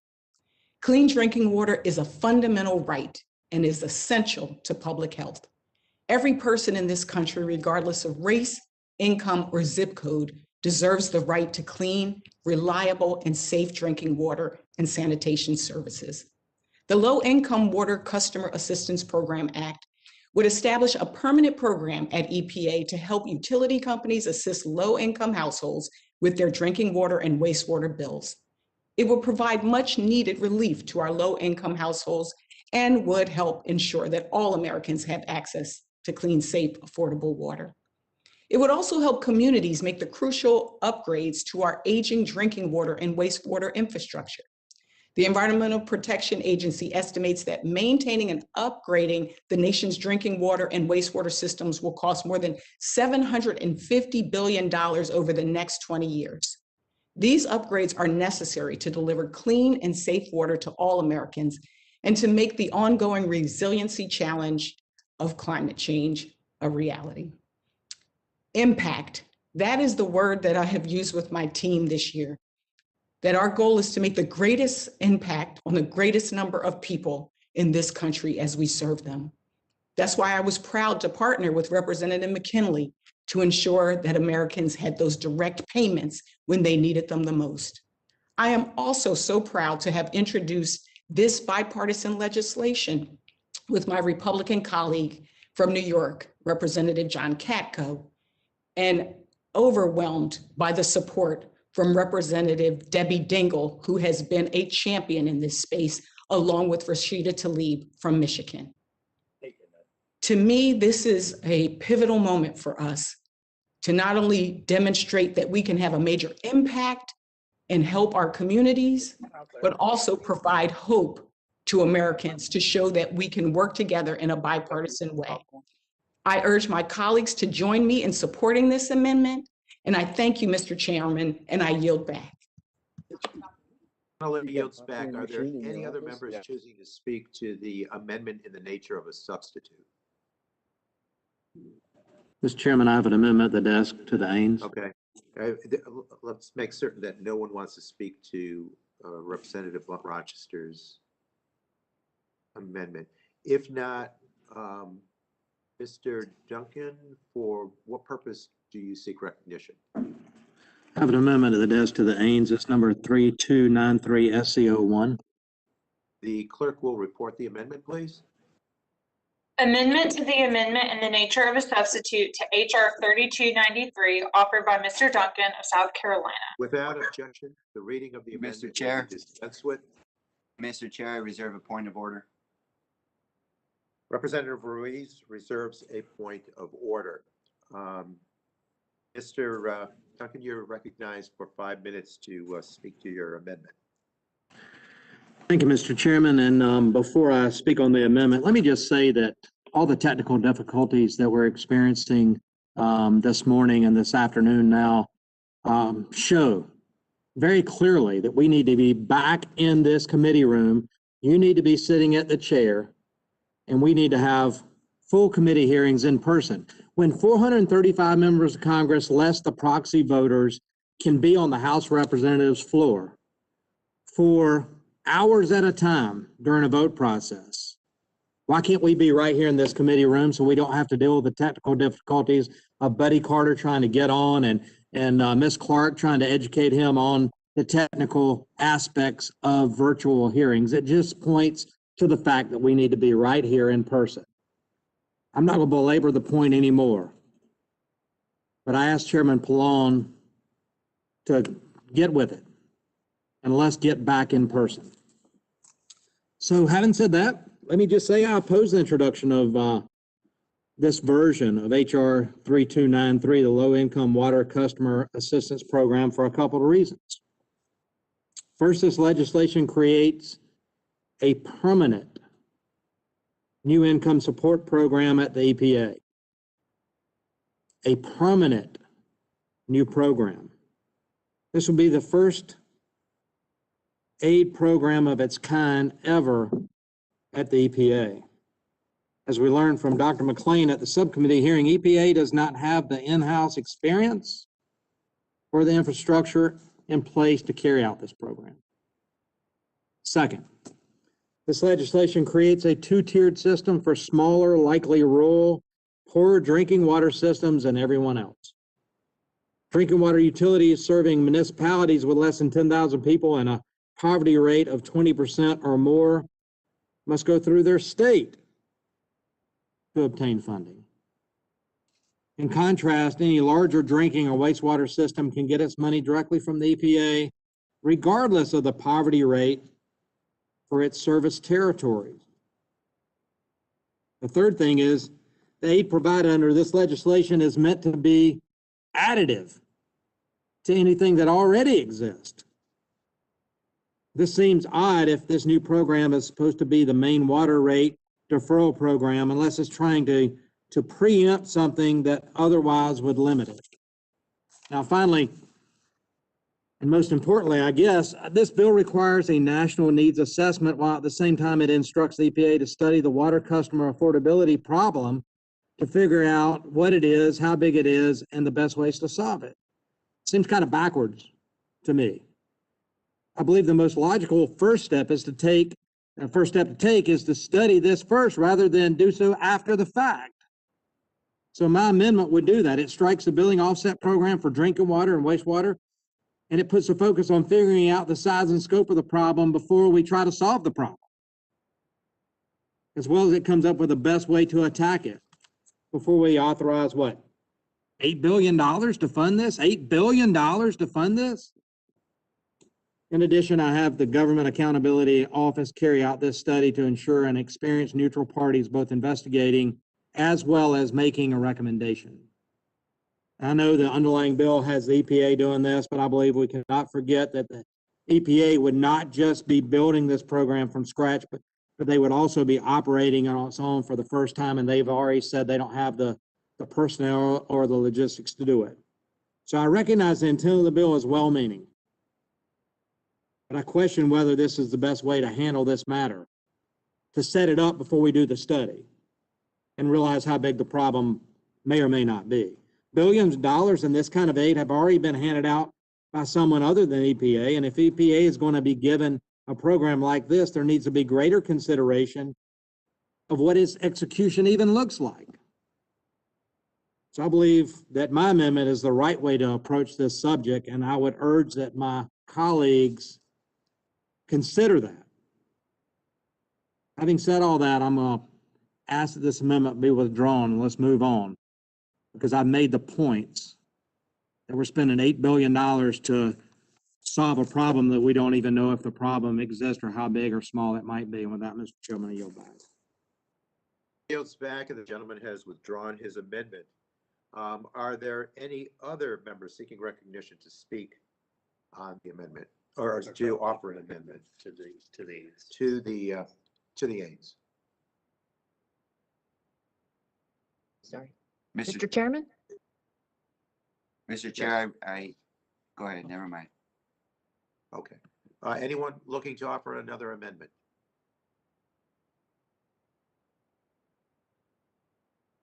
Mr. Chairman? Okay, say, Representative Rogers? Was that you? Or? I moved to strike the last word, but is it, Okay. but is it a Democrat turn? No, you can be recognized for 5 minutes, please. Okay, I want to remind the members on this committee that Congress has already spent $4 billion on drinking water rate assistance. $4 billion. These amounts were for temporary programs. $500 million in the omnibus, $3.5 billion in reconciliation. This bill makes it a separate permanent program at EPA, and it will spend twice that amount. That's a lot of money. I wrote to OMB, I have the letter right here. I wrote OMB the first week of February to find out what happened to all this money. 4 weeks later, no response. Quick. I asked Administrator Regan at our EPA budget hearing what happened to that money. No response then, and nothing 6 weeks later. We need to know how this money has been spent before we, in the short term. We need to know how was the $4 billion spent before we start considering long-term programs. This seems like another reason to oppose the current legislation, and I urge the members to vote no. And I yield back. Are there any other members choosing to offer an amendment to the amendment in the nature of a substitute?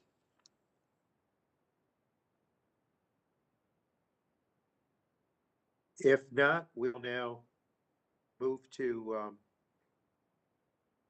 vote in regard to the amendment in the nature of a substitute. All those in favor of the amendment in the nature of a substitute to HR 3293 will signify by saying aye. Aye. And then mute. Aye. All those opposed will signify by saying no. No. In the opinion of the chair, the ayes have it. We'll now move to, Oh, Mr. Chairman, yes, Representative Rogers. I asked for a recorded vote. No, no. Oh, mistake. Okay. So now we'll move to, Forget I said that. so now we'll move to a vote on 3293 in terms of Right. forwarding HR 3293 to the full committee. The question now occurs on favorably forwarding HR 3293 as amended to the full committee. All those in favor of forwarding HR 3293 as amended to the full committee will signify by saying aye. Aye. Aye. All those opposed will signify by saying no. No. In the opinion of the chair, the ayes have it, and 3293 is now voted on favorably and is forwarded as amended to the full committee. We'll now call up HR 2467, the Pfas Action Act of 2021. The clerk will report the bill, please. HR 2467, to require the administrator of the Environmental Protection Agency to designate per and polyfluoroalkyl substances as hazardous substances under the Comprehensive Environmental Without Response. objection, the first reading of the bill will be dispensed with. The bill is now considered as read. Are there any amendments that are being presented by any of our colleagues?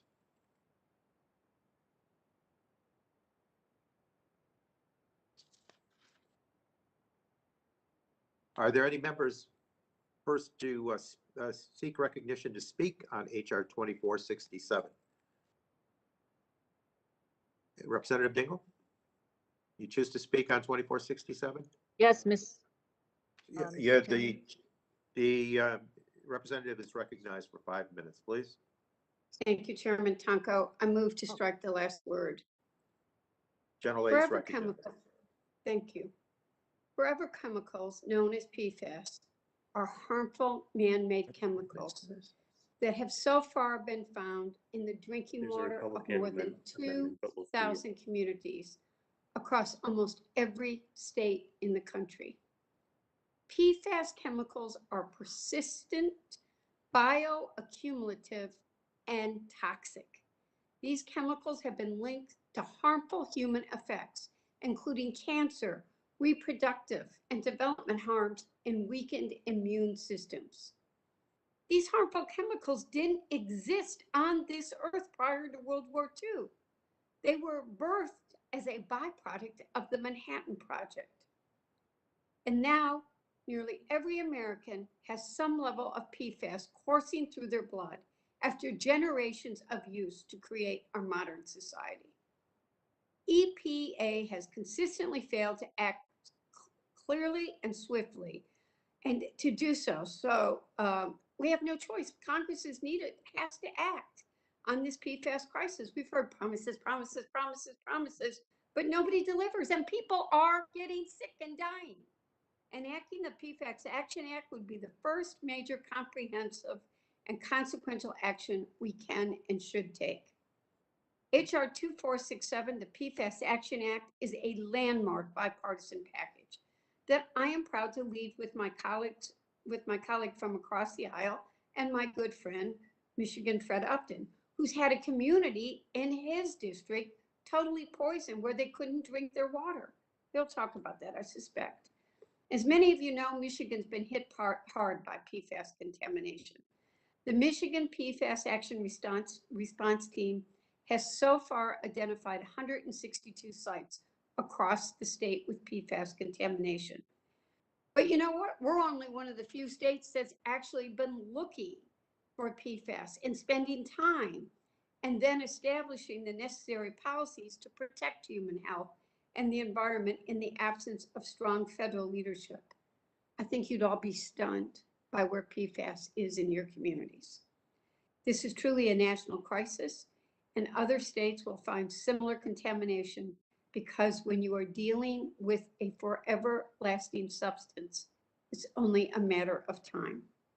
According to the Environmental Working Group, over 200 million Americans, 200 million, are drinking contaminated water, and 328 military sites across the United States have identified PFAS contamination.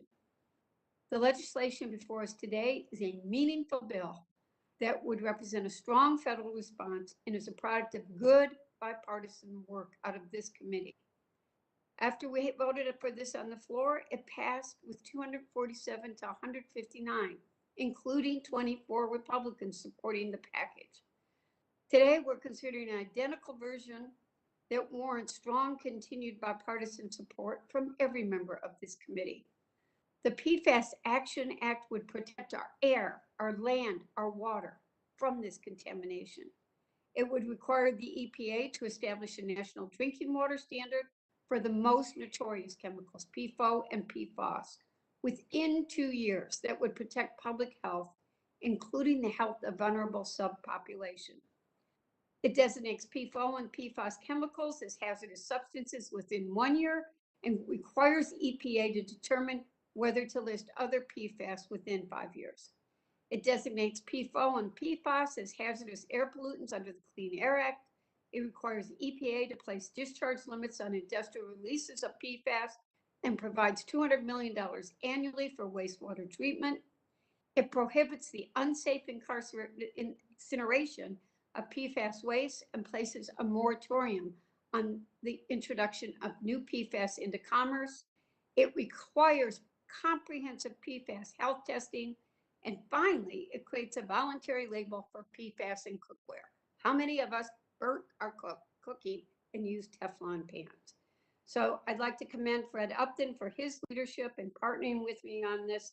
And once again, my many thanks to Chairman Plone and Tonko, as well as to the committee staff for working with us to craft this landmark bill. This bill is urgently needed to protect human health and environment. I urge all my colleagues to support this bill. Thank you, Mr. Chair, and I yield back my 1 second. The gentlelady yields back her 1 second. Is there any other member seeking recognition to speak on HR 2467? Representative McKinley, you want to speak on the bill? Yes, I strike last word. Sure. The gentleman is recognized. I'm gonna take my for 5 hand minutes, please. Mr. Chairman, if PFAS is in drinking water, and we know it is, we know, I just saw a report that 47 bottled waters that we sell in America contain levels that are higher than the standard. That's wrong. It's just wrong, and I'll walk miles with Congressman Dingell and Upton and all to ban that as it relates to drinking water. But I'm concerned this bill is treating all PFAS chemicals as a hazardous material. All of them, all treated the same. And using this one size fits all approach is dangerous for us.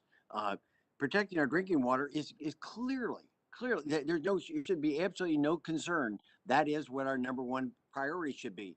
But we need to be thinking about if we prohibit PFAS because it's a hazardous material, it would prevent us and our manufacturers across the country to using it in their products, including it in aerospace, the alternative energy, semiconductors, and healthcare. If I could just read from this publication that just says from like an aerospace, PFASs are used in ultra high frequency wire and cable insulation, fly-by-wire controls and aircraft communication. In alternative energies, it enables lithium batteries, fuel cells, and solar panels, and semiconductors. It creates an ultra pure manufacturing environment necessary for microelectronics. And in healthcare, PFAS serves as a high dielectric insulator for defibrillators, pacemakers, CRTs, and MRIs. So I just want us to slow down just a little bit and not let our emotion get hold of us on this. We don't have an alternative. These products are used to better our lives, to make it's in our cell phones. I could go on and on with this. So be careful when we start banning something across the board, what impact it's going to have on us. And I think we also, Mr. Chairman, should consider what are we going to do about importing products? Because we may ban it here, on water, I'll agree with you. But if we ban this as a hazardous material, what happens to all the products that we're importing into America? The fish, other food products, vegetables, nuts, fruit, anything that comes in plastic materials has a PFAS material in it coming from overseas. So the idea we're going to clean up our backyard, but yet we're going to import these products in, and we're still going to continue to contaminate the American public with it. So I think if we can, I want to go with Congressman Dingell and focus, if we could, on water. That's where we should be going. I don't see the idea of banning all these products because, Mr. Chairman, we don't have an alternative. No one, the scientists have not yet finished the alternatives for the insulation of our wire, our defibrillators, our MRIs. We've got to have this material. So I'm hoping as we advance this to the full committee, that we will look at ways that we can work on this. Because remember, you've not had a hearing on this in 2 years. People need to understand what's taking place. What are the impact on this? What's it going to do for our healthcare by virtue of banning this product when we're using it for defibrillator and on and on. I mean, please, Mr. Chairman, let's take our time. I ask again, let's have a hearing so that we can have some additional information. It may only be 1 week. So don't try to tell me that this is going to delay the project for 1 week. That's all we're asking for. Let's have someone come in from the EPA and tell us about what are the ramifications of this, because we have made advances with this. So again, I'm going to ask, be careful. If as long as with Ms. Dingell, if it has to do with water, I'll walk every mile with every one of you on that. But when it relates to these other products, we don't have an alternative, and we're going to cause them, manufacturers and other consumers, to have problems because they're going to continue to use it. And no one still answered my question about what happens when we import these products from overseas. They're still going to be made with PFAS, and aren't we still going to be exposed? So I yield back. Gentleman yields back. Are there any Democrat members seeking recognition to speak on H.R. 2467? Seeing none, I will recognize Representative Rogers for 5 minutes to speak to H.R. 2467. Thank you, Mr. Chairman. I move to strike the last word. I oppose Pfas Action Act, and I urge my colleagues to do this to do the same. And I don't do this lightly. Fairchild Air Force Base in Airway Heights, Washington, has its own PFAS contamination issues. I very much want us to get a handle on the PFAS contamination problem in this country. I want us to proceed based upon science, thoughtful public input, not hidden top-down decisions, and actions appropriate to the risk posed, not to the exclusion of them. PFAS are not 1, 2, or even 30 chemicals. Just the other day, EPA's master list of PFAS contained 9,252 different PFAS chemicals. And while EPA is closing its PFAS knowledge deficit every day, EPA is expert on just a small percentage of all PFAS. I know the Pfas Action Act is well intended, but I am concerned that the mandates in the Pfas Action Act will frustrate existing PFAS plans that are supposed to be science-based. Also, the bill will memorialize policy choices with long-range implications and overwhelm EPA's existing resources to tackle environmental and public health challenges. In short, EPA will become the environmental PFAS agency. The Pfas Action Act is not measured. It shows little regard for objective science, risk assessment, transparency, and public comment. It requires EPA, without any requirement for scientific basis, to regulate certain PFAS under the Clean Air Act and the Comprehensive Environmental Response, Compensation, and Liability Act. And for a place like Airway Heights in my district, which has already taken steps to mitigate PFAS contamination, a Superfund designation could be devastating for the local economy and development. It also requires EPA to make regulatory determinations within 5 years on 9,250 PFAS chemicals under those same laws and without public participation. It uses an unattainable standard to ban incarceration of any PFAS containing material and requires any persons disposing of these materials to store them as if they were hazardous waste. It removes EPA scientific review and bans commercialization of safer PFAS. It requires testing of all 9,252 PFAS. In short, the Pfas Action Act would replace EPA's scientific judgment with Congress's political judgment, put EPA on unrealistic timelines, remove the use of proposed rules and public deliberation, overrun existing domestic laboratory capacity to focus on any other scientific matter, and clog our nation's remaining landfill capacity. Even more importantly, in some ways, this bill would overwhelm EPA's ability to look at any other issue EPA might consider a higher public health priority. It's not good policy or government. I ask my colleagues to instead consider the progress EPA has been making without this bill. For example, earlier this year, EPA announced an advance notice of proposed rulemaking aiming at designating PFOA, PFAS, and other PFAS chemicals as circular substances. Additionally, the agency made a final decision to issue national primary drinking water regulations for PFOA and PFAS. They have 21 more months to propose a science-based maximum contaminant level goal and an enforceable drinking water regulation. Numerous other PFAS laws have been enacted and regulatory actions taken, even in the last 2 years. Some of those laws and actions have happened in larger legislative packages and during the executive transition, but it doesn't mean it didn't happen. Indeed, in opposing the Pfas Action Act, the American Chemistry Council, many whose members are directly impacted by this issue, outlined all the work currently taking place on PFAS. For all those reasons, I urge opposition to the Pfas Action Act. And Chairman, I ask that the June 15th letter from ACC to you and Ranking Member McKinley be entered into the record. With that, I yield back. So ordered, without objection, so ordered. For what purpose does Chairman Pallone seek recognition?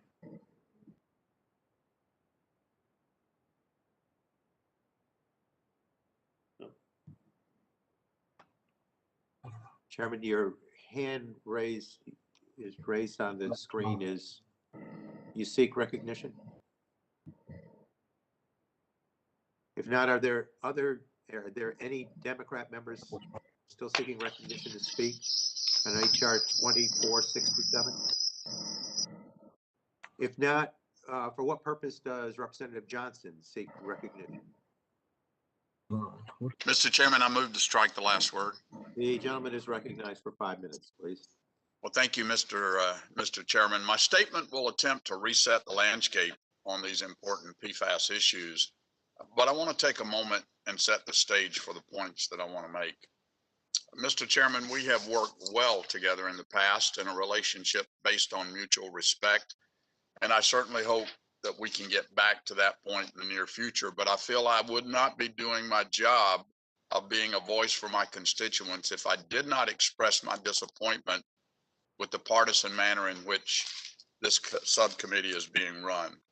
From the chair's unprecedented interruption of minority members when they aren't asking the questions that fit with the majority's agenda, to the reluctance of the majority to follow the science and CDC's guidance in order to return to a full and open in-person committee process, to today's example of holding a markup before the subcommittee has done its due diligence to examine the facts surrounding an issue and take testimony from agencies and associated industry stakeholders.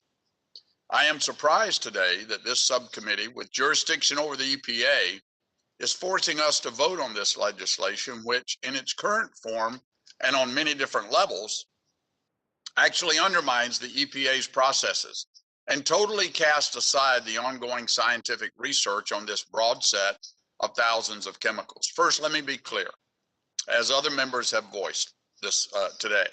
Dangerous chemicals have no place in our drinking water, and those who recklessly release them should be held accountable. But the fact of the matter is, right now, whether we like it or not, PFAS chemicals currently have thousands of uses in our daily lives. Examples include clothing, cell phones, food packaging, medical devices, and you wouldn't believe it, but I'm told it's even used in personal protective equipment like masks. You got that right. The surgical masks that we've all been wearing to mitigate the spread of COVID-19 uses these chemicals. That's why, as members of this subcommittee, we have to take extra care to get this policy making right. So, Mr. Chairman, perhaps we could have had a PFAS hearing in the subcommittee first. Perhaps we could have invited an EPA representative to talk in detail about what the agency is currently doing on PFAS before we have a vote on this massive legislation that is almost certain to result in major unintended consequences. I mean, isn't this vote at the very least premature? In fact, this legislation is actually so far-reaching that one provision mandates that the EPA promptly initiate regulatory determinations on over 9,000 of these chemicals with no extra resources to accomplish the task. Keep in mind, it's taken 2 years to make determinations on just 2 of them. This defies both logic and reason. If enacted, the bill would actually overwhelm the EPA to the point it would not be able to fulfill any of its other responsibilities. Wouldn't it have been wise to bring the EPA in here to discuss this with them directly first? Thankfully, however, it is encouraging that as we debate this specific bill, the EPA, along with other federal agencies, the military, Congress, and even the states, have been working on this issue for a while now. The list is exhaustive, but I do want to remind my colleagues here that many of us have supported plenty of bipartisan progress on these issues in the past. For example, the 2020 and 2021 NDAAs, there were numerous important PFAS provisions, including requiring the Department of Defense to work to clean up and reduce exposure to these chemicals, phase out PFAS-laden firefighting foam, and improve monitoring of groundwater and drinking water. Additionally, while it would have been helpful for the EPA to testify here in much greater detail, I do want to point out a couple of examples to show they are already working on it. Even without the top-down mandate set out in this legislation, the EPA made a final determination to issue primary drinking water regulations under the Safe Drinking Water Act, and also released interim guidance designed to protect the public by outlining the current science on techniques to dispose of these materials safely. With all of that said, the bottom line here is that just because the Pfas Action Act isn't law does not mean action hasn't been or is not being taken on PFAS. Let me repeat that. It does not mean that action has not, is not, or will not be taken. It's important that our constituents know this. So, Mr. Chairman, I agree with my colleagues that it's an important issue. I have faith that this committee will address this issue, but we should be holding hearings, legislative hearings here in the 117th Congress, rather than jumping to conclusions about legislative remedies that may have serious unintended consequences. And with that, I yield back. Gentleman yields back. Chairman Malone, I believe your hand is raised. For what purpose do you seek recognition?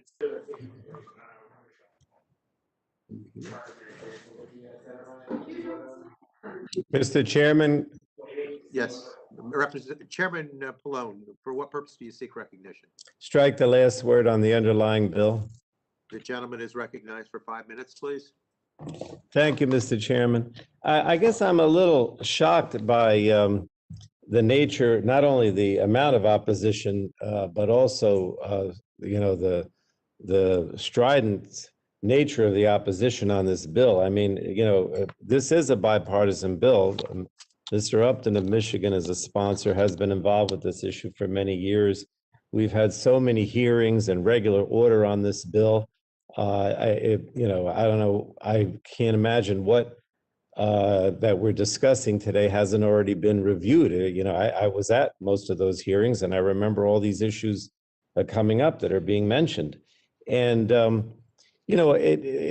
also get the impression that that all the emphasis on the Republican side is on the fact that we have such a great need for PFAS, and it's so important, and okay, maybe you care a little bit about the negative impact, but most of the emphasis is on the fact that we need to use this stuff.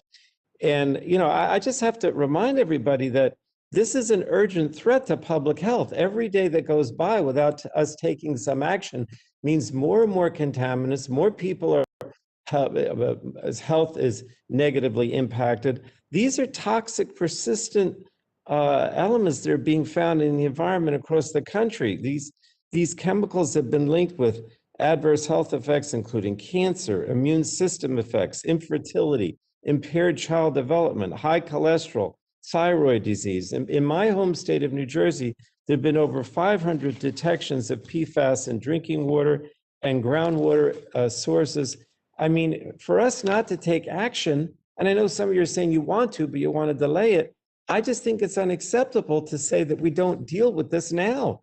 The EPA is hard at work trying to address the threat of PFAS chemicals under several environmental laws, but the agency is playing catch up after years of inaction under the Trump administration.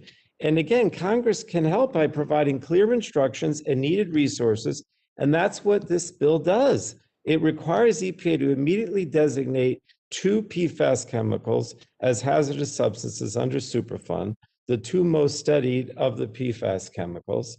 EPA is committed to make this designation in their action plan last year, but has failed to fulfill this promise. The legislation requires that over a 5-year period, EPA review all other PFAS chemicals and decide whether to list them under Superfund. During those 5 years, the bill requires comprehensive health testing of all PFAS chemicals, and this is a really important point. You may hear my colleagues talk about the need to make decisions based on science. This bill generates that science. The 2 chemicals that'll be regulated up front, because we already have the science on them, and other PFAS that will be regulated, if over the next 5 years the science concludes they're hazardous, then they'll be listed as well. So, and the bill does include a moratorium on any new PFAS during the same 5-year period. And that provides EPA with the time it needs to ensure it has enough science to really evaluate the new PFAS. So it has a drinking water standard that will cover a number of chemicals.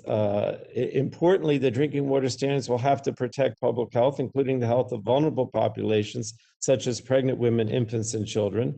And because treating drinking water to remove PFAS is expensive, the bill includes grants for water utilities. So there's also a voluntarily PFAS-free label for cookware, which may be expanded through amendments to include additional categories of consumer products. And this allows consumers to take steps to protect themselves from exposure to PFAS. I always think that the right to know is very important. So this incorporates the right to know. And then it requires guidance for first responders to help them minimize their exposure to PFAS chemicals. And that's important because PFAS is commonly found in firefighting foams too. So this bill is a compromise. It reflects negotiations and amendments from both sides of the aisle. One of those changes made a narrow liability exemption for airports to use PFAS foam. But what I just don't understand is that many on the other side are making statements as if we've never negotiated this, we've never dealt with this.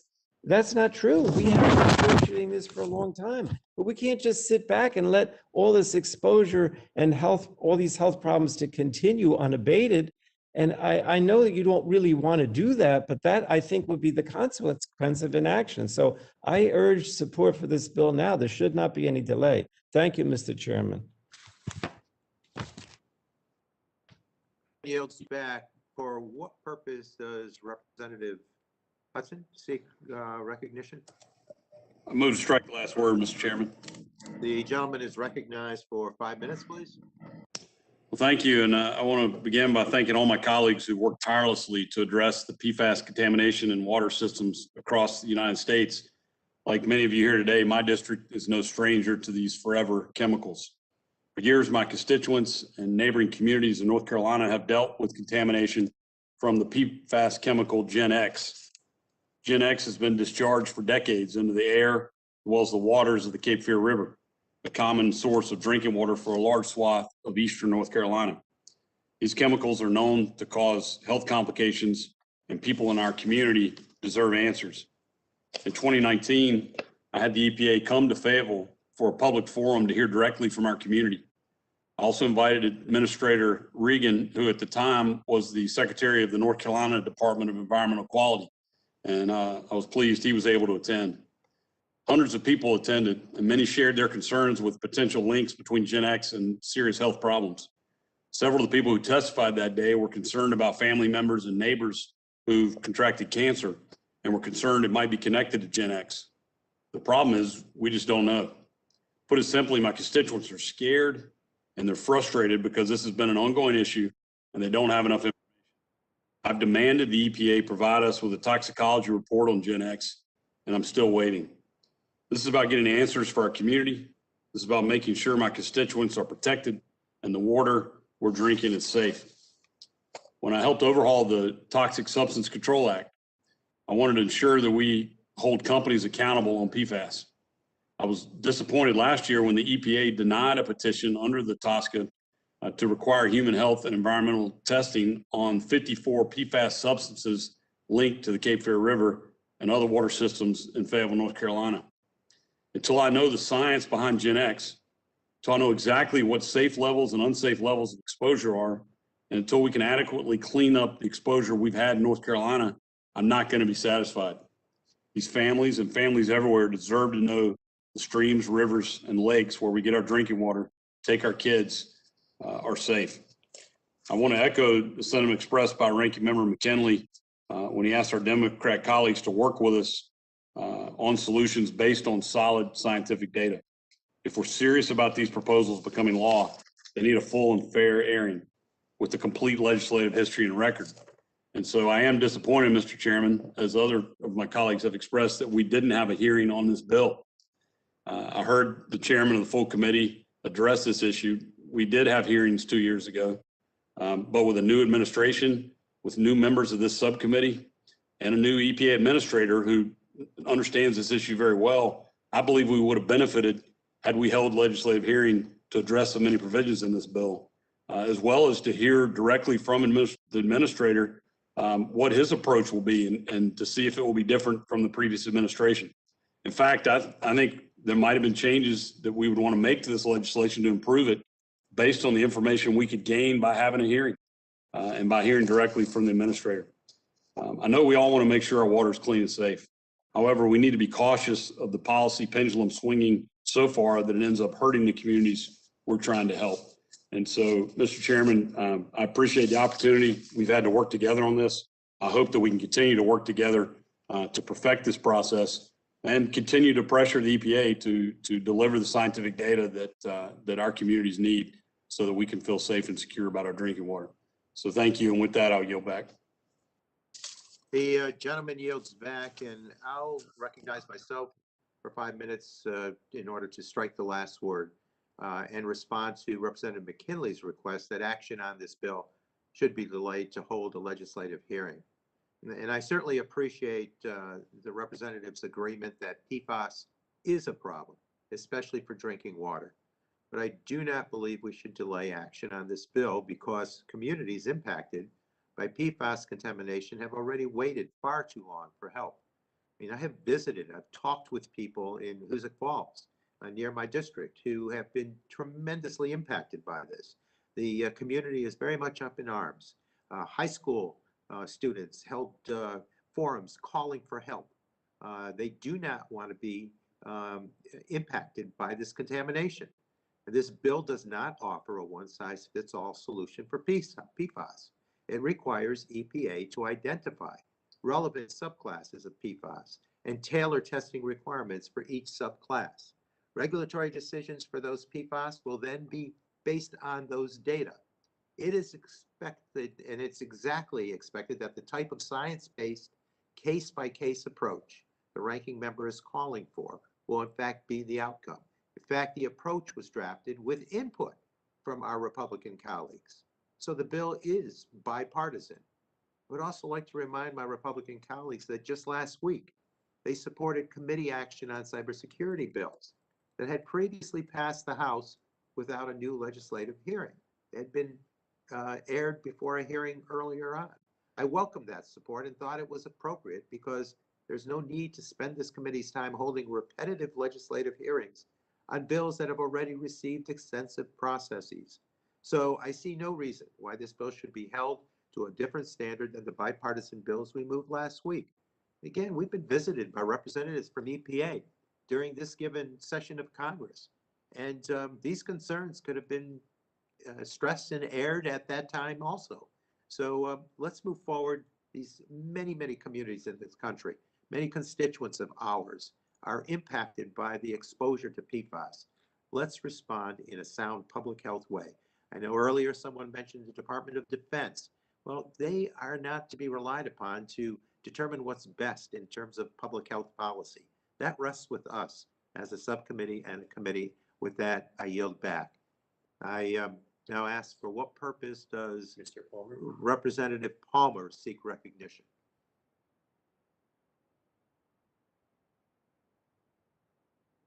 Representative Palmer, for what purpose do you seek recognition? I move to strike the last word. The gentleman is recognized for 5 minutes. I understand the importance of this legislation, but I also understand that we need to get it right. Previous to working at a think tank, I worked for two international engineering companies, and kind of the joke there was there's never time to do it right, but there's always time to do it over. I think we should avoid that with this legislation. And I just want to point out that last year there was a study that came out of the Swiss Federal Institute of Technology in Zurich on this very topic, on the use of PFAS. And this is, it's used to coat wind turbine blades. It's used on solar energy collectors. It's used in photovoltaic cells. It's used in hand sanitizer. It's used in a whole host of women's cosmetic products and other personal products that all people use. And I understand my Democrat colleagues' desire to move this out, but I do think it is in our best interest to slow this down, to have a hearing. I would even support bringing in the researchers via remote from the Swiss Institute of Technology to discuss this. The use of these products is so broad, and to my colleagues who've raised concerns about the health aspects of this, I think this deserves a more in-depth discussion of this committee. And Mr. Chairman, are you listening? You're muted. I know you're distracted, and I don't repeat what I said, but the pervasive use of PFAS and all sorts of products, I think, justify us having a hearing on this. I don't see any harm in delaying this in order to have this hearing. I don't think it will change the outcome of the passage of the legislation, but I do think it's in the best interest of the people we represent that we have this hearing. With that, I'll yield back. Thank you for your attention. Yields back. Are there any other members seeking recognition to speak on HR 2467? Anyone? No. Seeing none, are there any members choosing to offer an amendment to 2467? Seeing none, I believe there's none, then our move is to forward. We'll forward the to seek a vote on forwarding HR 2467 to the full committee. The question now occurs on favorably forwarding HR 2467 to the full committee. All those in favor of forwarding the bill. Mr. Chairman, Representative Rogers? I understand Mr. Carter would like to speak. I'm sorry. I'm here. Hello? Okay, Representative Carter, for what purpose do you seek recognition? Mr. Chairman, I ask to be recognized to strike the requisite number of words to speak in opposition to the bill.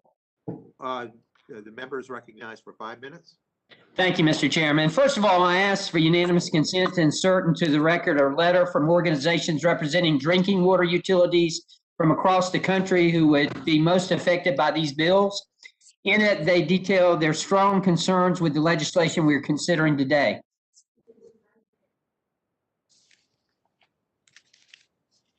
Mr. Carter, we'll deal with any items looking to be included in the record at the end of our dealing with the measures before us. Okay. First of all, I want to welcome all of those who are new to this issue, and I know that at least some of my colleagues are new to that. It's been said before, but it bears repeating. PFAS is a class of chemicals numbering more than 9,252 different chemicals that have been acknowledged by EPA. All PFAS are not alike, and as my colleagues have explained, EPA is making gains in knowing more about members of this class. However, EPA still has ways to go. Unfortunately, the legislation before us is the de facto ban on PFAS. What it is a de facto ban because it prevents newer PFAS or safer uses for starting in the United States, and it makes EPA regulate the manufacturing, use, and disposal of existing PFAS in every conceivable manner. And it makes existing PFAS extremely expensive to clean up. This is Congress using the marketplace to punish a class of substances based upon the data for a few of these chemicals showing concerning signs, but not a causal link. So what are these PFAS that are being banned? Well, under the definition in this legislation, they include medical devices and drugs that the Federal Food and Drug Administration scientists and professionals cleared as safe for use in life-saving items. The next time you're in a hospital, look around and think about what it would look like if we couldn't use these things, whether in a pandemic or as part of normal living. Surgical gowns and drapes use PFAS for their contamination-resistant properties. Implantable medical devices like vascular grafts, which can replace damaged vessels. Stent grafts used to repair cardiac issues such as aortic aneurysms or holes in the cardiac septum. Heart patches that are used for cardiac reconstructions when it's critical to minimize issues associated with tissue attachment. Guide wire for laparoscopy and inhaler canister coatings. In fact, there is a good chance that the masks many of us wore over the last year and a half to protect ourselves and others from COVID-19 contain PFAS. Are my colleagues across the aisle now proposing we end the use of masks because many of them contain this chemicals? The important use of PFAS doesn't stop with medicine and health. Kevlar, the material that has helped protect and save countless members of our military and law enforcement agencies, also contain PFAS. My friends across the aisle have placed an emphasis on pursuing green and carbon-free energy sources. However, according to the American Chemistry Council, PFAS are important parts of lithium batteries, fuel cells, and solar panels, all of which are key to achieving their emission reduction goals. Further, most green technology depends on semiconductors, which also use PFAS. The president has pushed widespread adoption of electric vehicles, which use more semiconductors than traditional cars. We already face a global shortage of semiconductors because of COVID shutdowns and have affected the production of everything from personal electronic devices to cars. Imagine how this legislation can make that issue much worse and last farther into the future than we thought. I could continue on for much longer on the many important use of PFAS that are in our modern society, but I believe I've made my point. I hope I can continue to work with my friends on both sides of the aisle in keeping people safe, but I don't want to see these potential impacts arise that would negatively affect Americans. We must keep all of this in mind as we advance legislation that addresses PFAS. Thank you, Mr. Chair, and I yield back. Yields back. Are there any members seeking recognition to speak on HR 2467? Seeing none, are there any members choosing to amend HR 2467? Seeing none, the question now occurs on favorably forwarding HR 2467 to the full committee. All those in favor of forwarding HR 2467 to the full committee will signify by saying aye. Aye. Aye. All those opposed will signify by saying no. In Oh. opinion of the Mr. chair, Chairman, the may I ayes ask- have it. Mr. Chairman, may I ask for a recorded vote? Representative Dingle is asking for a recorded vote. So we'll call upon the clerk to call the roll. Before we start, the vote is in regard to forwarding HR 2467 to the full committee. All those in favor will say aye. All those opposed shall say no. And clerk, if you will, please call the roll. Mr. Gett, First of all, can we ask the members to please mute their microphones since we're voting, unless they're voting? And to get votes aye. Yeah, that's fine. Mr. Gett votes aye. Ms. Schakowsky. Schakowsky votes aye.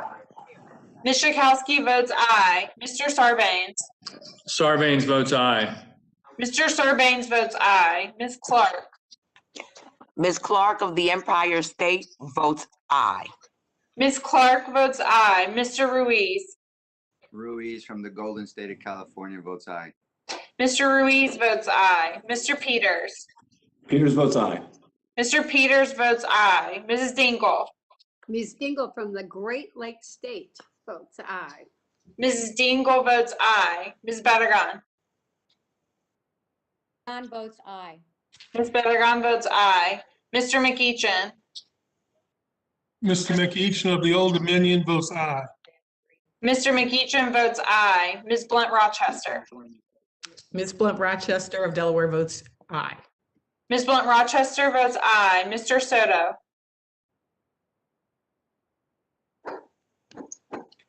Mr. O'Halloran. O'Halloran votes aye.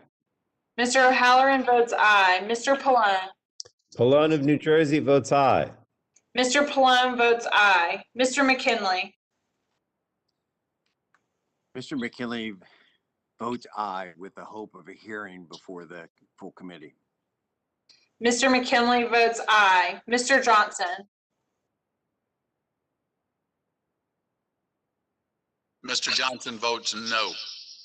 Mr. Johnson votes no. Mr. Mullen. Mullen votes no. Mr. Mullen votes no. Mr. Hudson. Hudson votes aye. Mr. Hudson votes aye. Mr. Carter. Carter votes no. Mr. Carter votes no. Mr. Duncan. Mr. Duncan of South Carolina votes no. Mr. Duncan votes no. Mr. Palmer. Palmer votes no. Mr. Palmer votes no. Mr. Curtis. Curtis votes no.